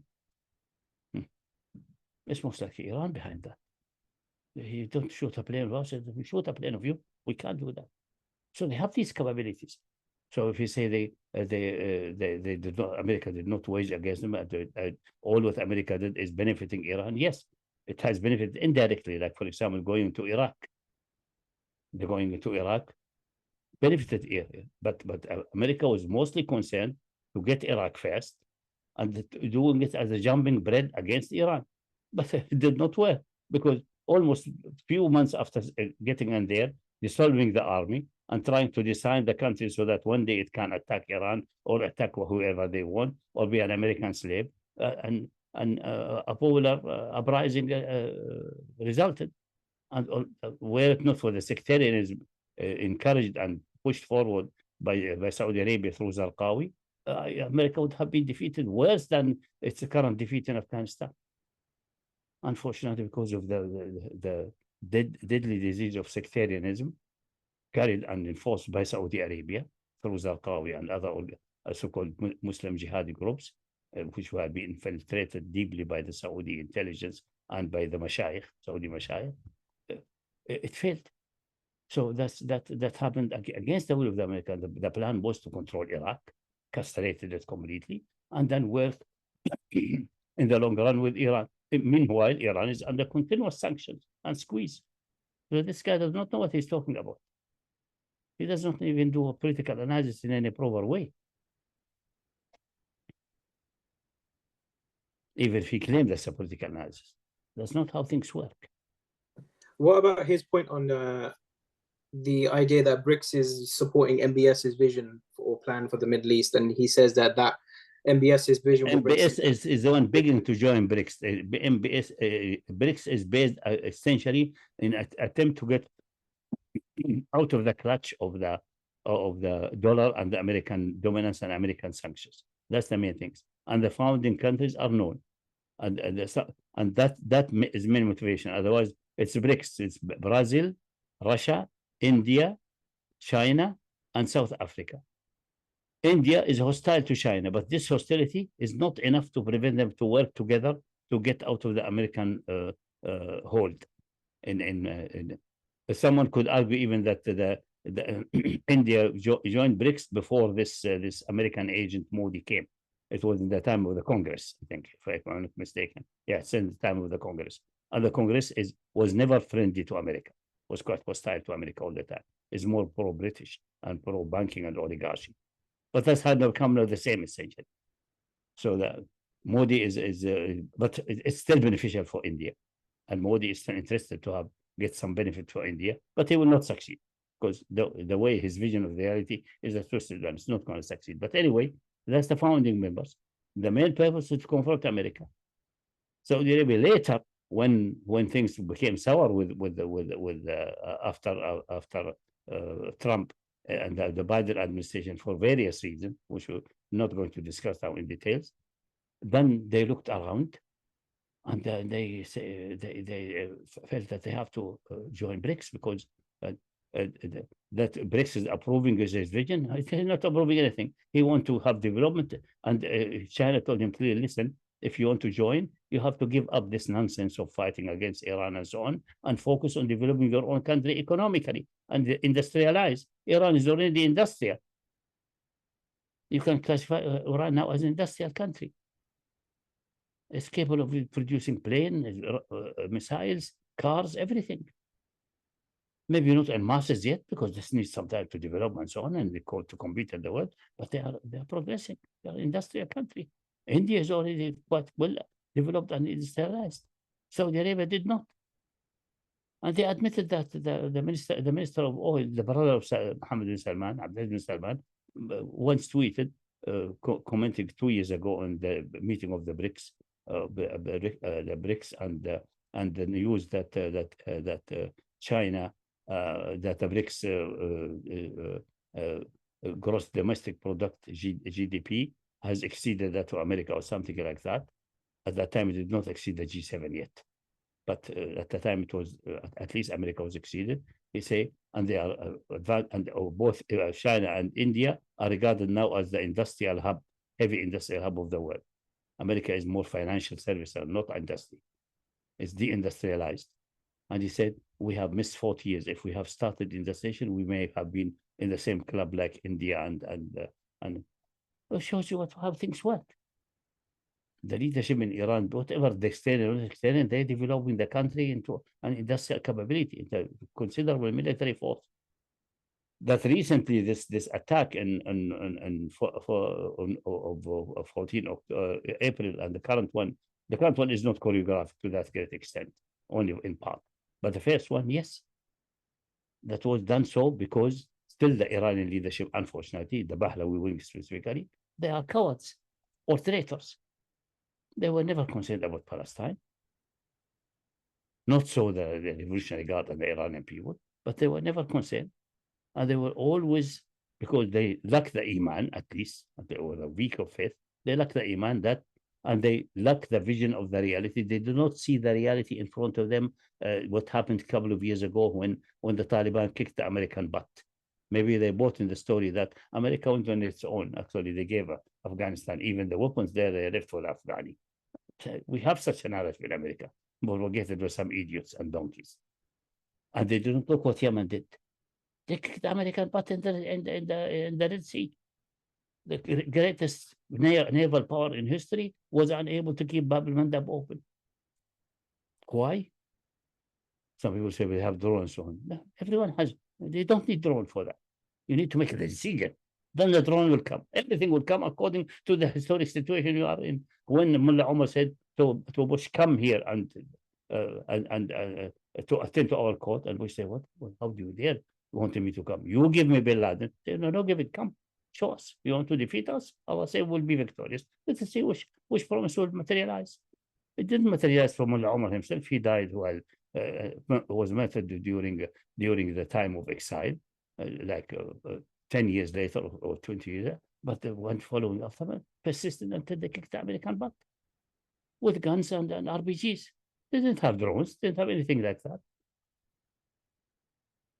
You have to make a decision. Unfortunately, the leadership in Iran, they're a failure in that. Especially the government side, the Pahlavi wing. That's my interpretation. Or even Khamenei. They may be traitors. And they're playing the card like the Arab leaders played the card of Palestine to gain political power, to gain extension and things like that. Fooling the common Muslim, the Mujahideen, the one who is willing to fight and die. But the fooling cannot continue forever. So on the 14th of April, they made it so that it doesn't provoke a big war because they're afraid of big war. They did not call the American bluff when America came and flexed its muscle. They did not call the bluff. The bluff was there to be called. And Yemen called it in the Bab al-Mandab. And before 2 years before, the Afghani called it. But these people are not able to call it because they're blind. Their eyes are covered with a rishawa because the heart is sealed. Doesn't have the necessary iman, the conviction of Allah subhanahu wa ta'ala, and on your own people and your own capacity. And the willingness to come out, no, that will not go. If you want to do that, don't flex muscle, come and fight.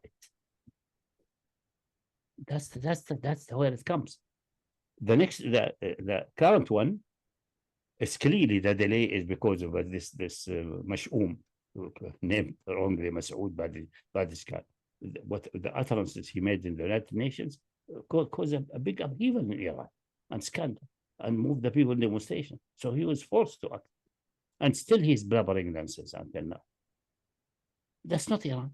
That's a man who thinks he's serving the country this way, or he's paid. He's either agent of traitor type or of imbitahi, of prostrating type, either one of them. He cannot see that this is an American bluff. Surely everyone knows that American can bomb and can kill many of you. But if you think you can change history without and liberate your own country and defeat the hostile invading enemy without paying a blood tribute, then you are mistaken. Then just go to sleep. That's it. He doesn't want. And the result, you will see the result soon. There will be a higher price. The same with Hezbollah. All the Hezbollah, I think, were forced by Iran to take the stand.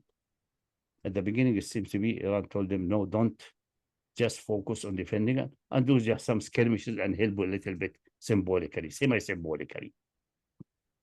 The result is that Israel was able to kill as many Palestinians as possible and squeeze Hamas, cause it pain, definitely. It did not finish Hamas. Hamas is achieved strategic victory, and there's no way to negate that victory.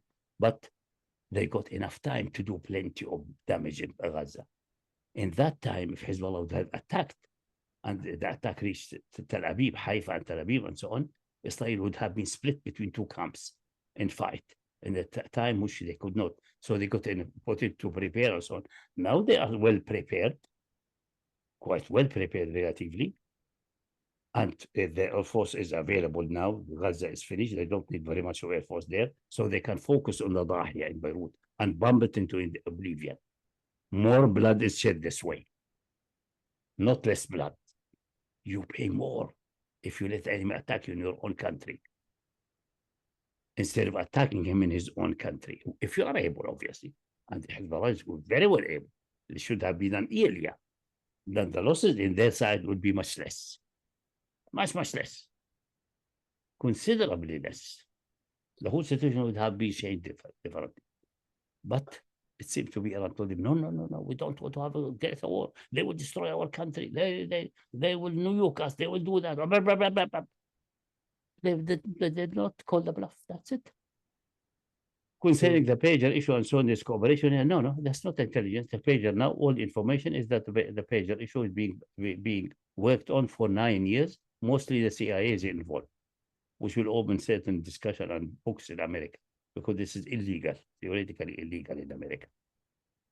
It's theoretically illegal, so it will have repercussions inside America. Iran is barely there. It may be locating where is Nasrallah and some leader may be connected with that on all that such meeting, a high-ranking commander of the Revolutionary Guard is also killed, which indicate that his presence in a meeting is a key in understanding why that meeting has been located. The time to do the action has been located, not the preparation. The preparation, general intelligence is going for decades, but that's specific.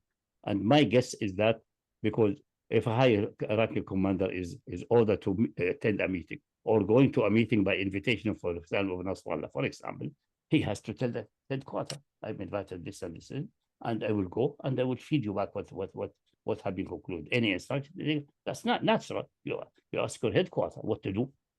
Or if they instruct you to go, they can give you clear instruction. It seems to be there's some traitor there in the high leadership of the which give the command and allow or disallow visits and movement of high-ranking commanders of Revolutionary Guard. So it's not only Revolutionary Guard, maybe in the Security Council. Some sits there. But that's an analysis superfluous. His claim that Iran is behind that and delivered to Nasrallah, this is absurd, laughable. That makes sense. Rash, do you want to do it from the timestamp 1731 to 2422, please?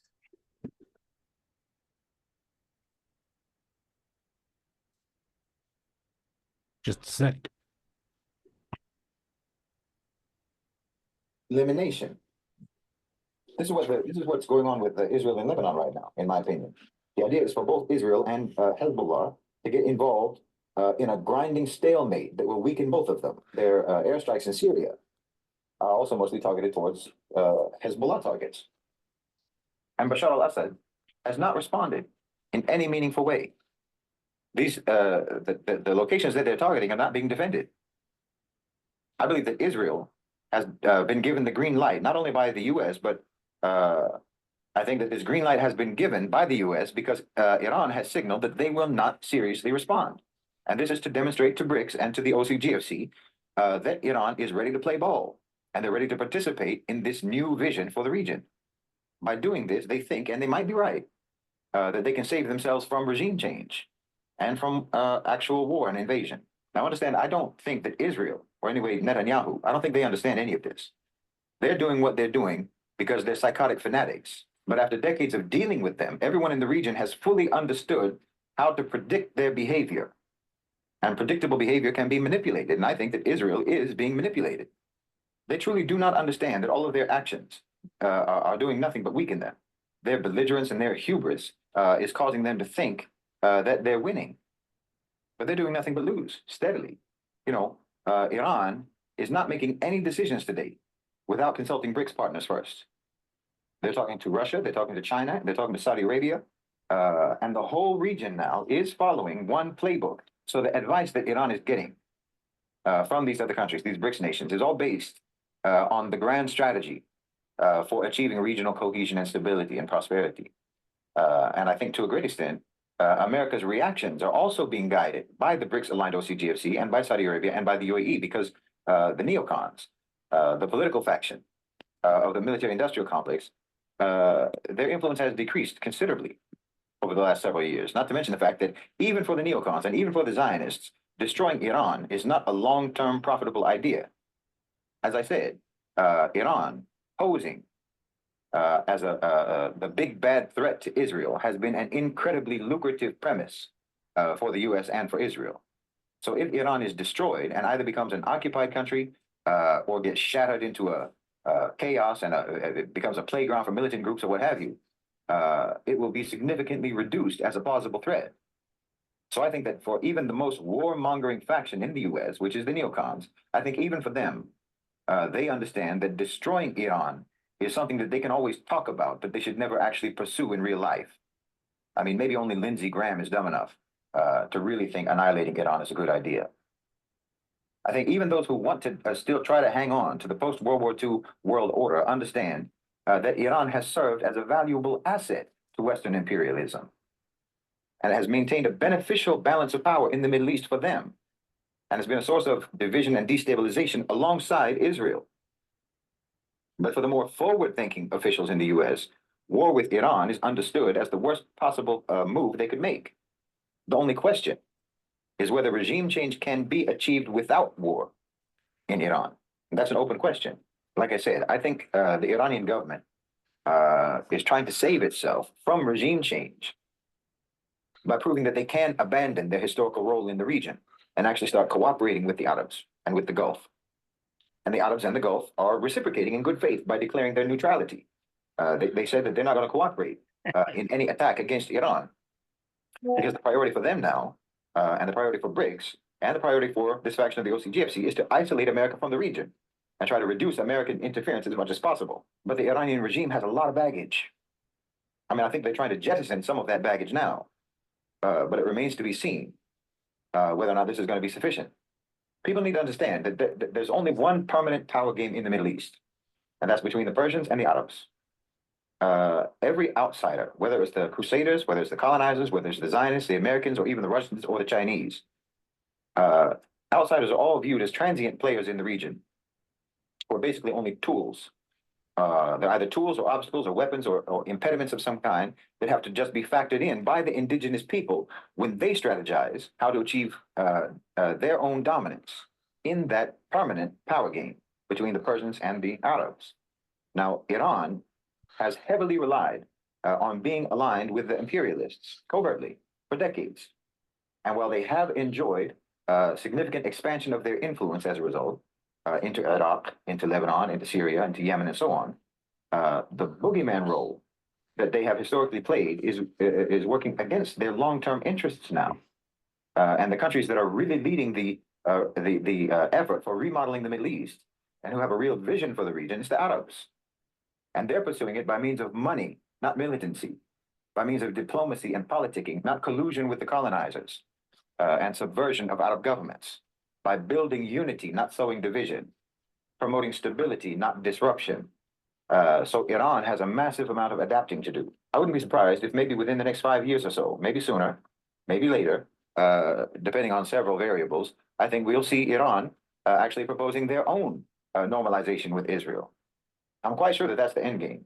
If the Saudis, for example, are unable to successfully pressure for the establishment of a Palestinian state, well, then Iran can offer normalization on the same condition as the Saudis, meaning the establishment of a Palestinian state. Or maybe they can demand a one-state solution in exchange for normalization. But either way, normalization is actually the best card that they're still holding, even though, you know, a huge amount of preparation domestically would be necessary before you could get the population to accept it.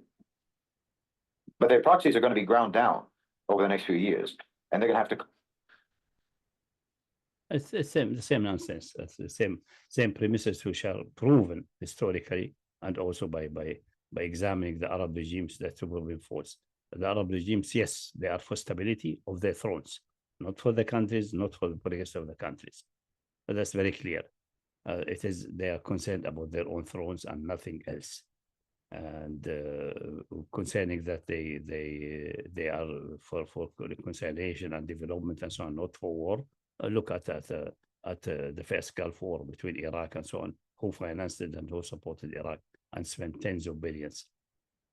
The direction, the Gulf countries, but definitely not my grandmother. So this man does not know what he's talking about. He's just blabbering nonsense based on premises which are wrong. The Emirates, for example, during that war, Emirates, for their own selfish benefits and monetary money, they were buying and selling with Iran for money, obviously. No, not anything on loan, in cash money. And when the Gulf country complained to them, said, "We have goods to sell. If you want, buy our goods. Have no problem. Just come and buy them. Whoever buy, we give him." These are business people, maybe. You can't say these are business people. They are selling. They are ready for selling. They have no ideology, nothing else. That they for stability. You look what they did in Yemen. Look what they're doing in Sudan now with the Rapid Force and so on. Look what they did in Mali to clear the channels of opium smuggle and gold smuggling to Europe in cooperation with the French. That's the reason they are involved in Mali and so on. So he doesn't know that he doesn't know all these messy things, and maybe the Americans are more for stability in the area, that in the sense that we don't want too much conflict, so that oil can flow and or control, and nobody dares going out of our control or cooperating with China and Russia. Everyone should be on our side against China and Russia. That's the fundamental thing, because the only one who could compete as a world power with America at the moment is China and Russia, and economically the BRICS. So it's definitely that's what America wants. So how come that then Iran is about to join the BRICS and had a very good relation with China, independently of the BRICS, the strategic agreement with expenditure of billions, hundreds of billions over 25 years, already signed several years ago? Is that American politics or anti-American politics? So his analysis is coming from a sick mental point that Israel is a nation. It is there.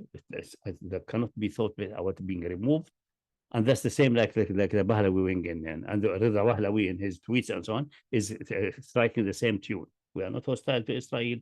We don't want to have any war with anybody. We want to have to progress. We have to develop culture, industrialization, and so on, which obviously will not appeal to nobody, because all that what he can offer is already offered by the current regime.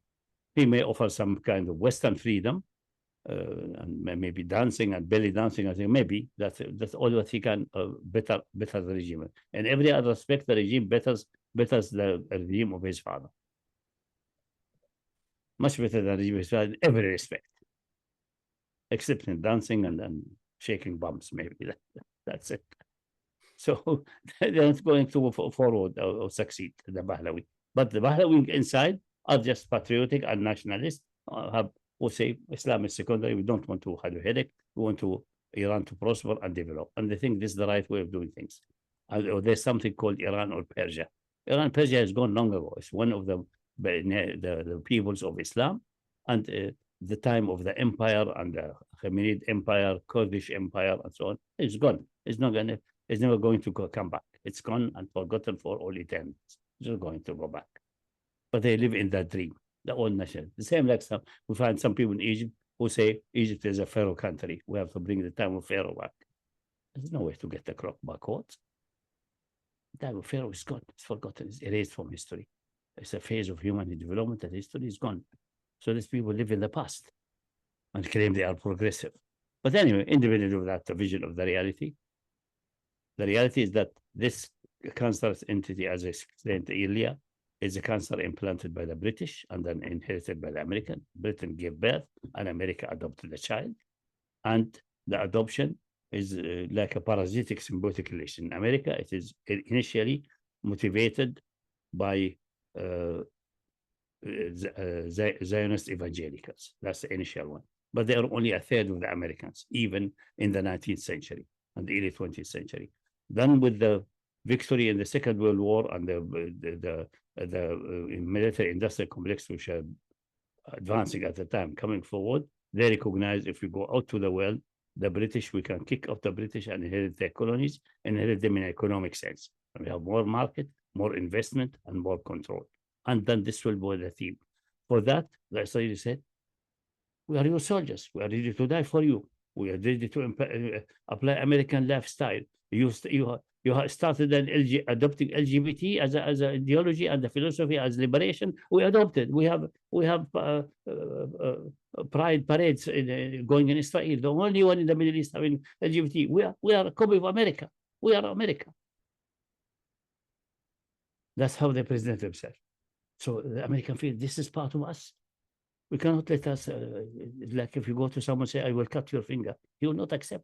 That's the reason they have that deep influence. Besides, obviously, the immediate influence on the election, paying the one who's pro-American policies and so on. And they never interfere in the internal American affairs of ideology and so on. If there's any issue to be interfered in, you will find Jews and Zionists on one side and Jews on the other side.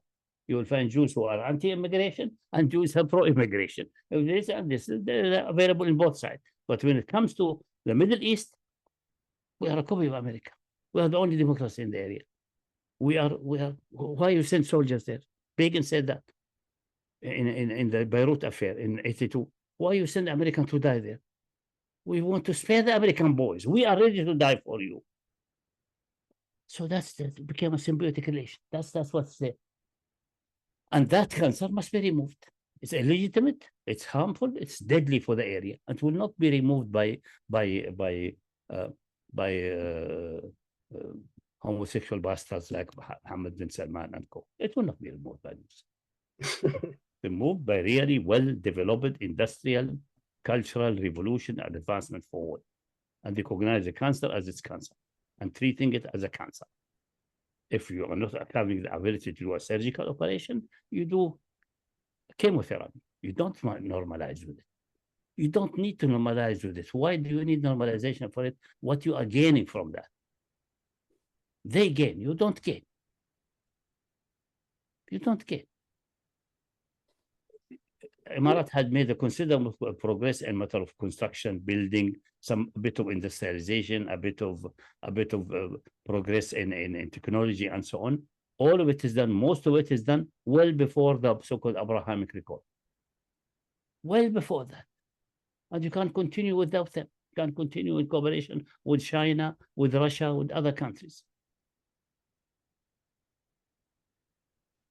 I can't understand why he's willing to give so much benefit of the doubt to the Arab Sunni regimes, and that he goes on for 30 minutes basically trying to explain why. Interestingly, he's not an Arab, so I think is he a genuine white American, or is he from subcontinental origin? I think he's white American. Yeah. No, I think the name Shahid. Shahid seems to be as if he's coming from a background of subcontinent.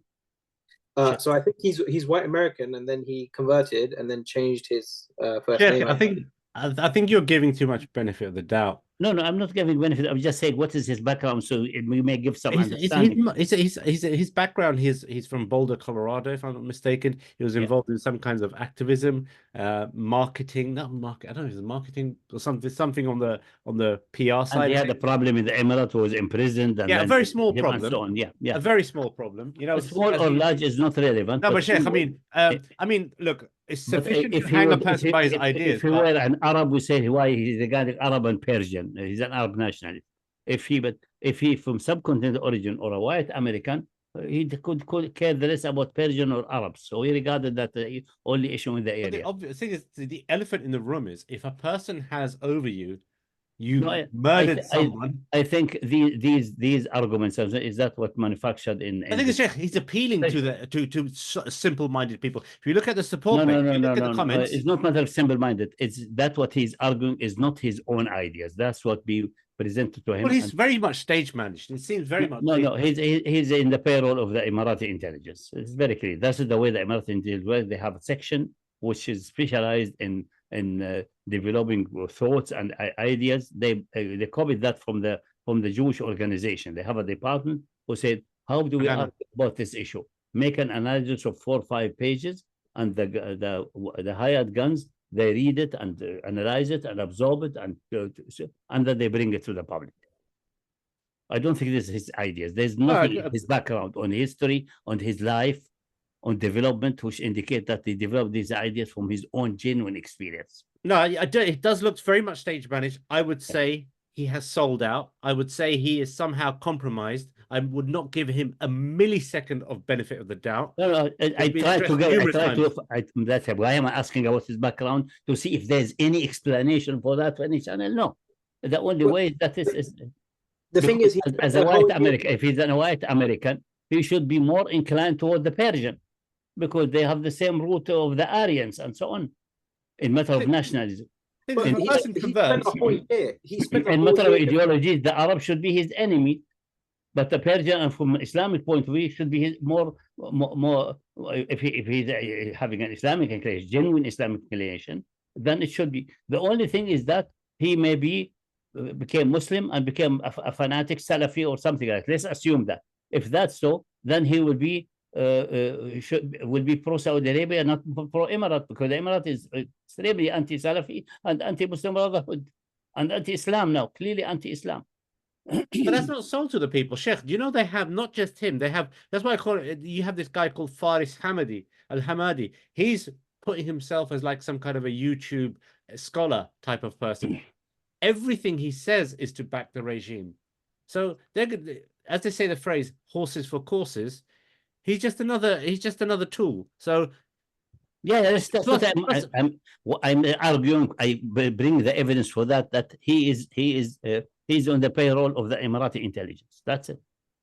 It's not his ideas developed from his own experience or struggling or suffering. It's in return for money. And they put these arguments, and they are making such arguments and such analysis. There are think tanks who will cooperate with you to develop such idea and bring bits of historic facts, like, for example, that when Iran was under squeeze by Iraq, and Iraq was awash with tens of billions of Saudi riyals and dollars and weapons, there was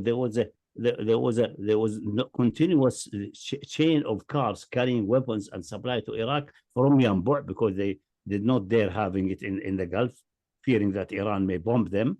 So it is coming from Yanbu near Medina and going by land all the way to Iraq, continuously, truck after truck, for several years.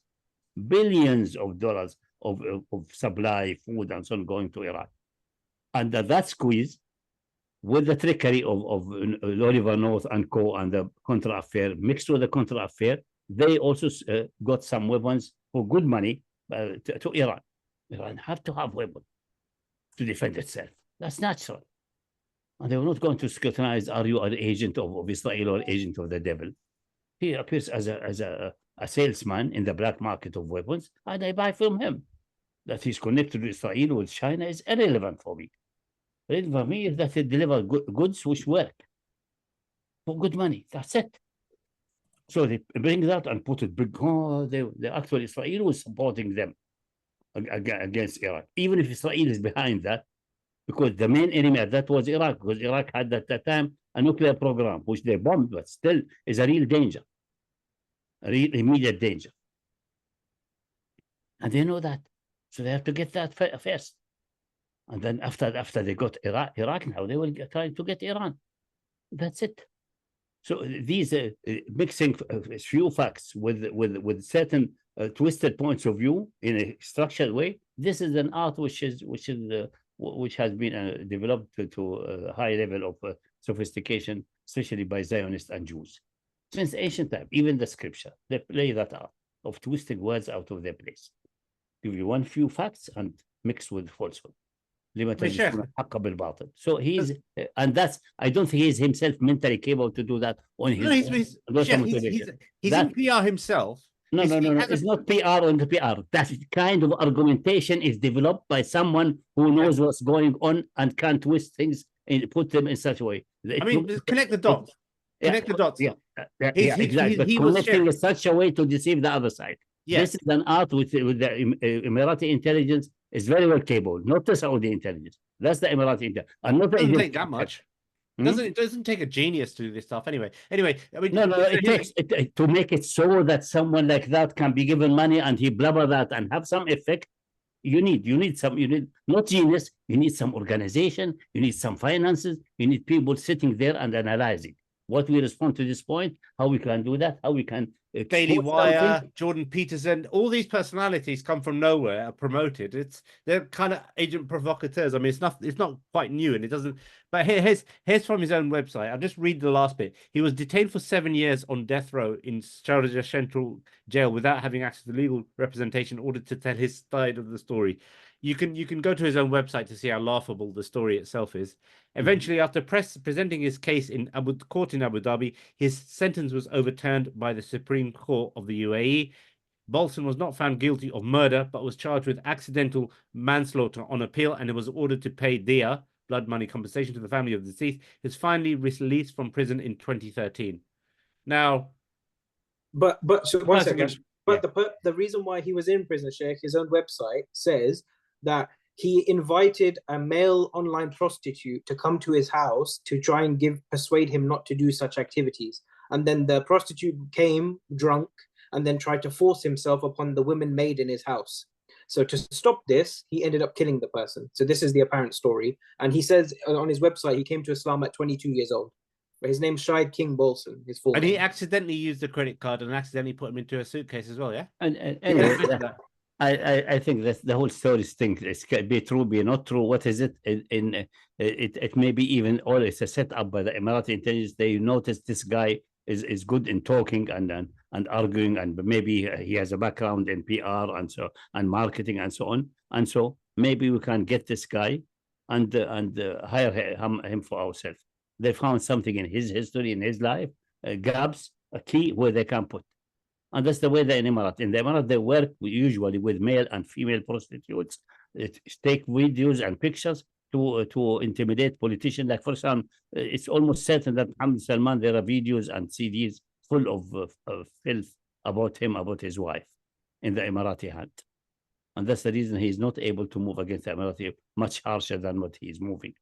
He's just now stabbing under the girdle, but he doesn't dare go publicly in all forcefulness. Because still things like that will have considerable negative effect in the Middle East. In America, it is not that effective. Even if Israel have something like that for Biden, he wouldn't care very much. The people there have progressed beyond that point anyway. But in the Middle East, not yet. For Biden, they have other things, more political scandals and bribing and the relation with China and Ukraine, and possibly even active participation in genocide.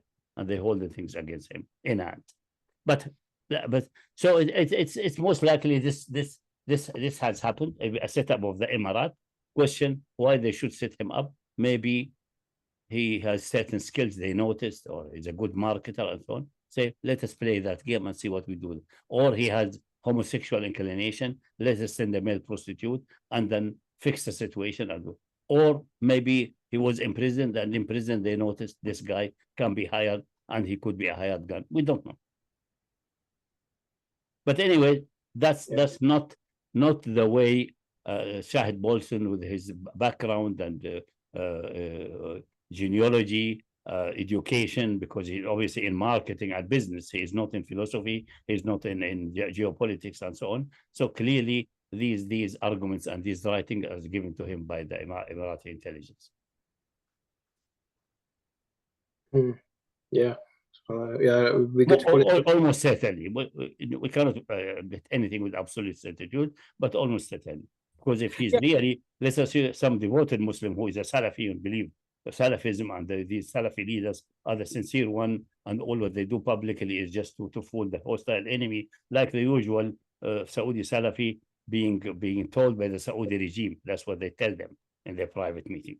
We are against Israel, we want to annihilate. That's not possible now. We have to play the game. We have to say what we don't believe. That's what they say. Because I know that inside. I was an insider with them. I sat with some of them. And my father sat with King Faisal. And he knows how they talk. So someone like that may be influenced and believe them to be true. And based on that, he studied geopolitics and so on, try to analyze. In that case, you do another analysis, not this one. You do another one. And you do from another angle. No, that's it. I think this is the point of view that he's on the payroll of the Emirati intelligence is the stronger point of view, much stronger. It makes sense. Like, Sheikh, there's you mentioned the Saudi Salafis. There's many videos on YouTube and online where these senior Salafi sheikhs are saying that it's a good thing to be involved with the police. It's a good thing to be involved with the secret police of the state. And they're telling the Shabab, they're telling their students that it's nothing bad about this, and that you should actively help the secret police of your country. And it makes sense. Like, you know, these people, like Rash had a point, you know, all these people come out of nowhere, Faisal Hamadis, all this stuff, and they're basically given huge platforms. And Shahid Bolsen, for over a year now, has been basically peddling this idea that the only people we can trust in the Middle East are the Sunni regimes, right? And they have our best interest at heart. Normalization is the answer. I don't know if that's what he believes genuinely, or that what it can be extracted from a statement, but that what the video as such concerning Iran and sectarianism and so on is clearly the way the argument is brought forward. That's the think tank of the Emirati intelligence, and they have one. They are much more advanced in that than Saudi Arabia and Egypt. The Saudis and the Egyptian intelligence, they are dumb. They don't have a department who can phrase things like that.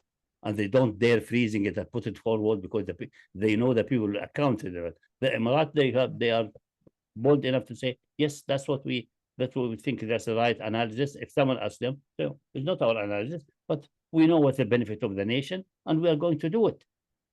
And they are bold enough to say, for example, Al-Mazrou'i is the one who is responsible for another department of the Emirati intelligence, the department of exposing the aura of other people and making videos and filthy things. This one said clearly, here in the Emirat, the state, the Dawla, is above everything, even above the deen. They are bold. It pronounce it kufr openly. They don't care. Yeah. I mean, another one, for example, another one for another day, Bin Bayer, in cahoots with the regime. Hamza Yusuf, in cahoots with UAE. But this is from Sufism and things like that, because if they have a fundamental problem in their creed. The thing is, even if, I think with the obvious one is that nifaq, you know, just like, why are we just beating about the bush? Sometimes nifaq like, is different types. Nifaq is you believe that is the truth because you're persuaded that, and you fixed your own belief in such a way. Like the Jews, they believe firmly that they are chosen people and the covenant is enduring. Because they fixed the scripture to make it appear as it's enduring. They added, for example, in the book of Jeremiah. And then after that, after the exile, I will get my people back and make a covenant which will last forever and evermore. This is a fabrication. But there's enough for them to persuade themselves, and they believe firmly in it. Yeah, I mean, I think with Hamza Yusuf even, Rash, I think so various types of nifaq. So not the nifaq is always that you don't have a belief in itself. No, you may have belief, but you twist it in such a way that it serves your purpose. That's another type of nifaq. Like Hamza Yusuf is firmly against like any, like, it's, in his own words, he doesn't like any type of official religious government. He's kind of more inclined to secular government, and it's the best of both worlds. But you know, that's what the Sufi say. Yeah, and it works for Hamza Yusuf. He sees through Bin Bayer, he sees the UAE government as kind of like the, you know, the best example of a government we can have, is that everyone focus on their own tasawwuf and everyone focus on their own tazkiyah privately, fix your aqidah, fix your belief, and then don't worry about the government and religious. Don't worry about Palestinians. Let them die. Let them die. Maybe mock the Syrians for even because Hamza Yusuf and his kind, their whole identity now is just being anti-Wahhabi, and they will be anti-Wahhabi even if that means siding with the kufr of anything else. Yeah. As long as they have their version of the Ash'ari and Sufi Aqidah and belief, and this is the true Islam, it doesn't matter what kufr the ruler does. It doesn't matter that's another type of nifaq. Yeah, that's another type of nifaq. So basically just madkhalis in slightly different clothes. The other results the same. The mirror image of the madkhali between the other side of the mirror. That's it. Yeah. Ultimately it's the same objective. It's the same nefarious liability for the ummah, the same problem. Yeah. Same. Throw the children of Gaza under the bus. Scum. No, they will not say, brother. They say, no, you are throwing them under the bus. No, Sheikh, you know what I'm coming from. No, what I'm saying. No, they will not say it this way. I'd love if they did. That's the way they persuade themselves. No, we are saving them. You are damaging them. That's what they say. They would, they twisted things such a way that they can persuade them to make truth appear as falsehood and falsehood appear as truth. That's exactly what the Jews master. They're the third who would turn back away from Uhud. They're the third who will turn away from Uhud. They're the ones who will be complaining all the way in Tabuk. Yeah. That's exactly what Faris al-Hamadi did, by the way. When the Palestine issue kicked off, he posted on his Instagram, he said that the UAE are not the ones who, and Saudi didn't betray Palestine, it's you guys who betrayed Palestine. Yeah. That's exactly the narrative he pushed. And he said the reason why you guys are betraying Palestine because Hamas betrayed them and all these guys. Exactly the Israeli talking points. Exactly the Israeli talking points. Exactly. You know, put the chronology completely out of order. Exactly what Bolsen's done is what all the Israeli spokespeople say. They take the cause away from the effect. So they say, oh, Hamas did this, but what's the cause of it? This event happened. You just need to go and do a timeline. And like for example, in this video, you've gone through a timeline of events to completely ridicule him. We didn't even need to go to the video, to be honest, for that much of it, because you kind of preempted a lot of the questions. Yeah. Anyway, I think that's enough. We don't need the rest, but I think this shows pretty clearly that he is most likely intellectual prostitute. is a paid. It's not his own ideas, and so we say he's misguided. He's wrong. It smells for some being paid to make arguments, because the way the argument is structured and mentioning only certain events which can be interpreted different ways, and the other unique events which are clear, he doesn't mention them. Did he mention the Iraq-Iranian war for 8 years and how many were killed by the Iraqi on both sides? The million killed there, he does not mention, as if it's not existed, as if it's not relevant. It's fundamentally relevant. It's fundamentally relevant. He did not. Anyway, I think we conclude here. We don't need to listen more. That's the rest. The people can listen and make their own judgment. But for objectively, I think we have answered various points and so what's going on, and concerning evaluating his character and so on, his motivation. This exposes him clearly as being a hired pen, an intellectual prostitute, essentially. Yeah, exactly here for your time, Sheikh, for your analysis. We absolutely recommend. We understand people are going to disagree with our perspective and our views, and we have never been shy. We have never been one to run away. So we always recommend people to leave comments, have discussions in the comments, and if you want to get in touch with us and you want to have these further discussions where we can make videos more about the topics or the issues that you disagree with, please get in contact with us through our Telegram channels, and just get in contact, and we'll absolutely reach out and we'll do what we can from there, inshallah. Yeah. بإذن الله. الحمد لله. اللهم صل على محمد وآل محمد كما صليت على إبراهيم وآل إبراهيم في العالمين إنك حميد مجيد، وبارك على محمد وآل محمد كما باركت على إبراهيم وآل إبراهيم في العالمين إنك حميد مجيد. السلام عليكم ورحمة الله وبركاته، وتصبحون على خير. السلام.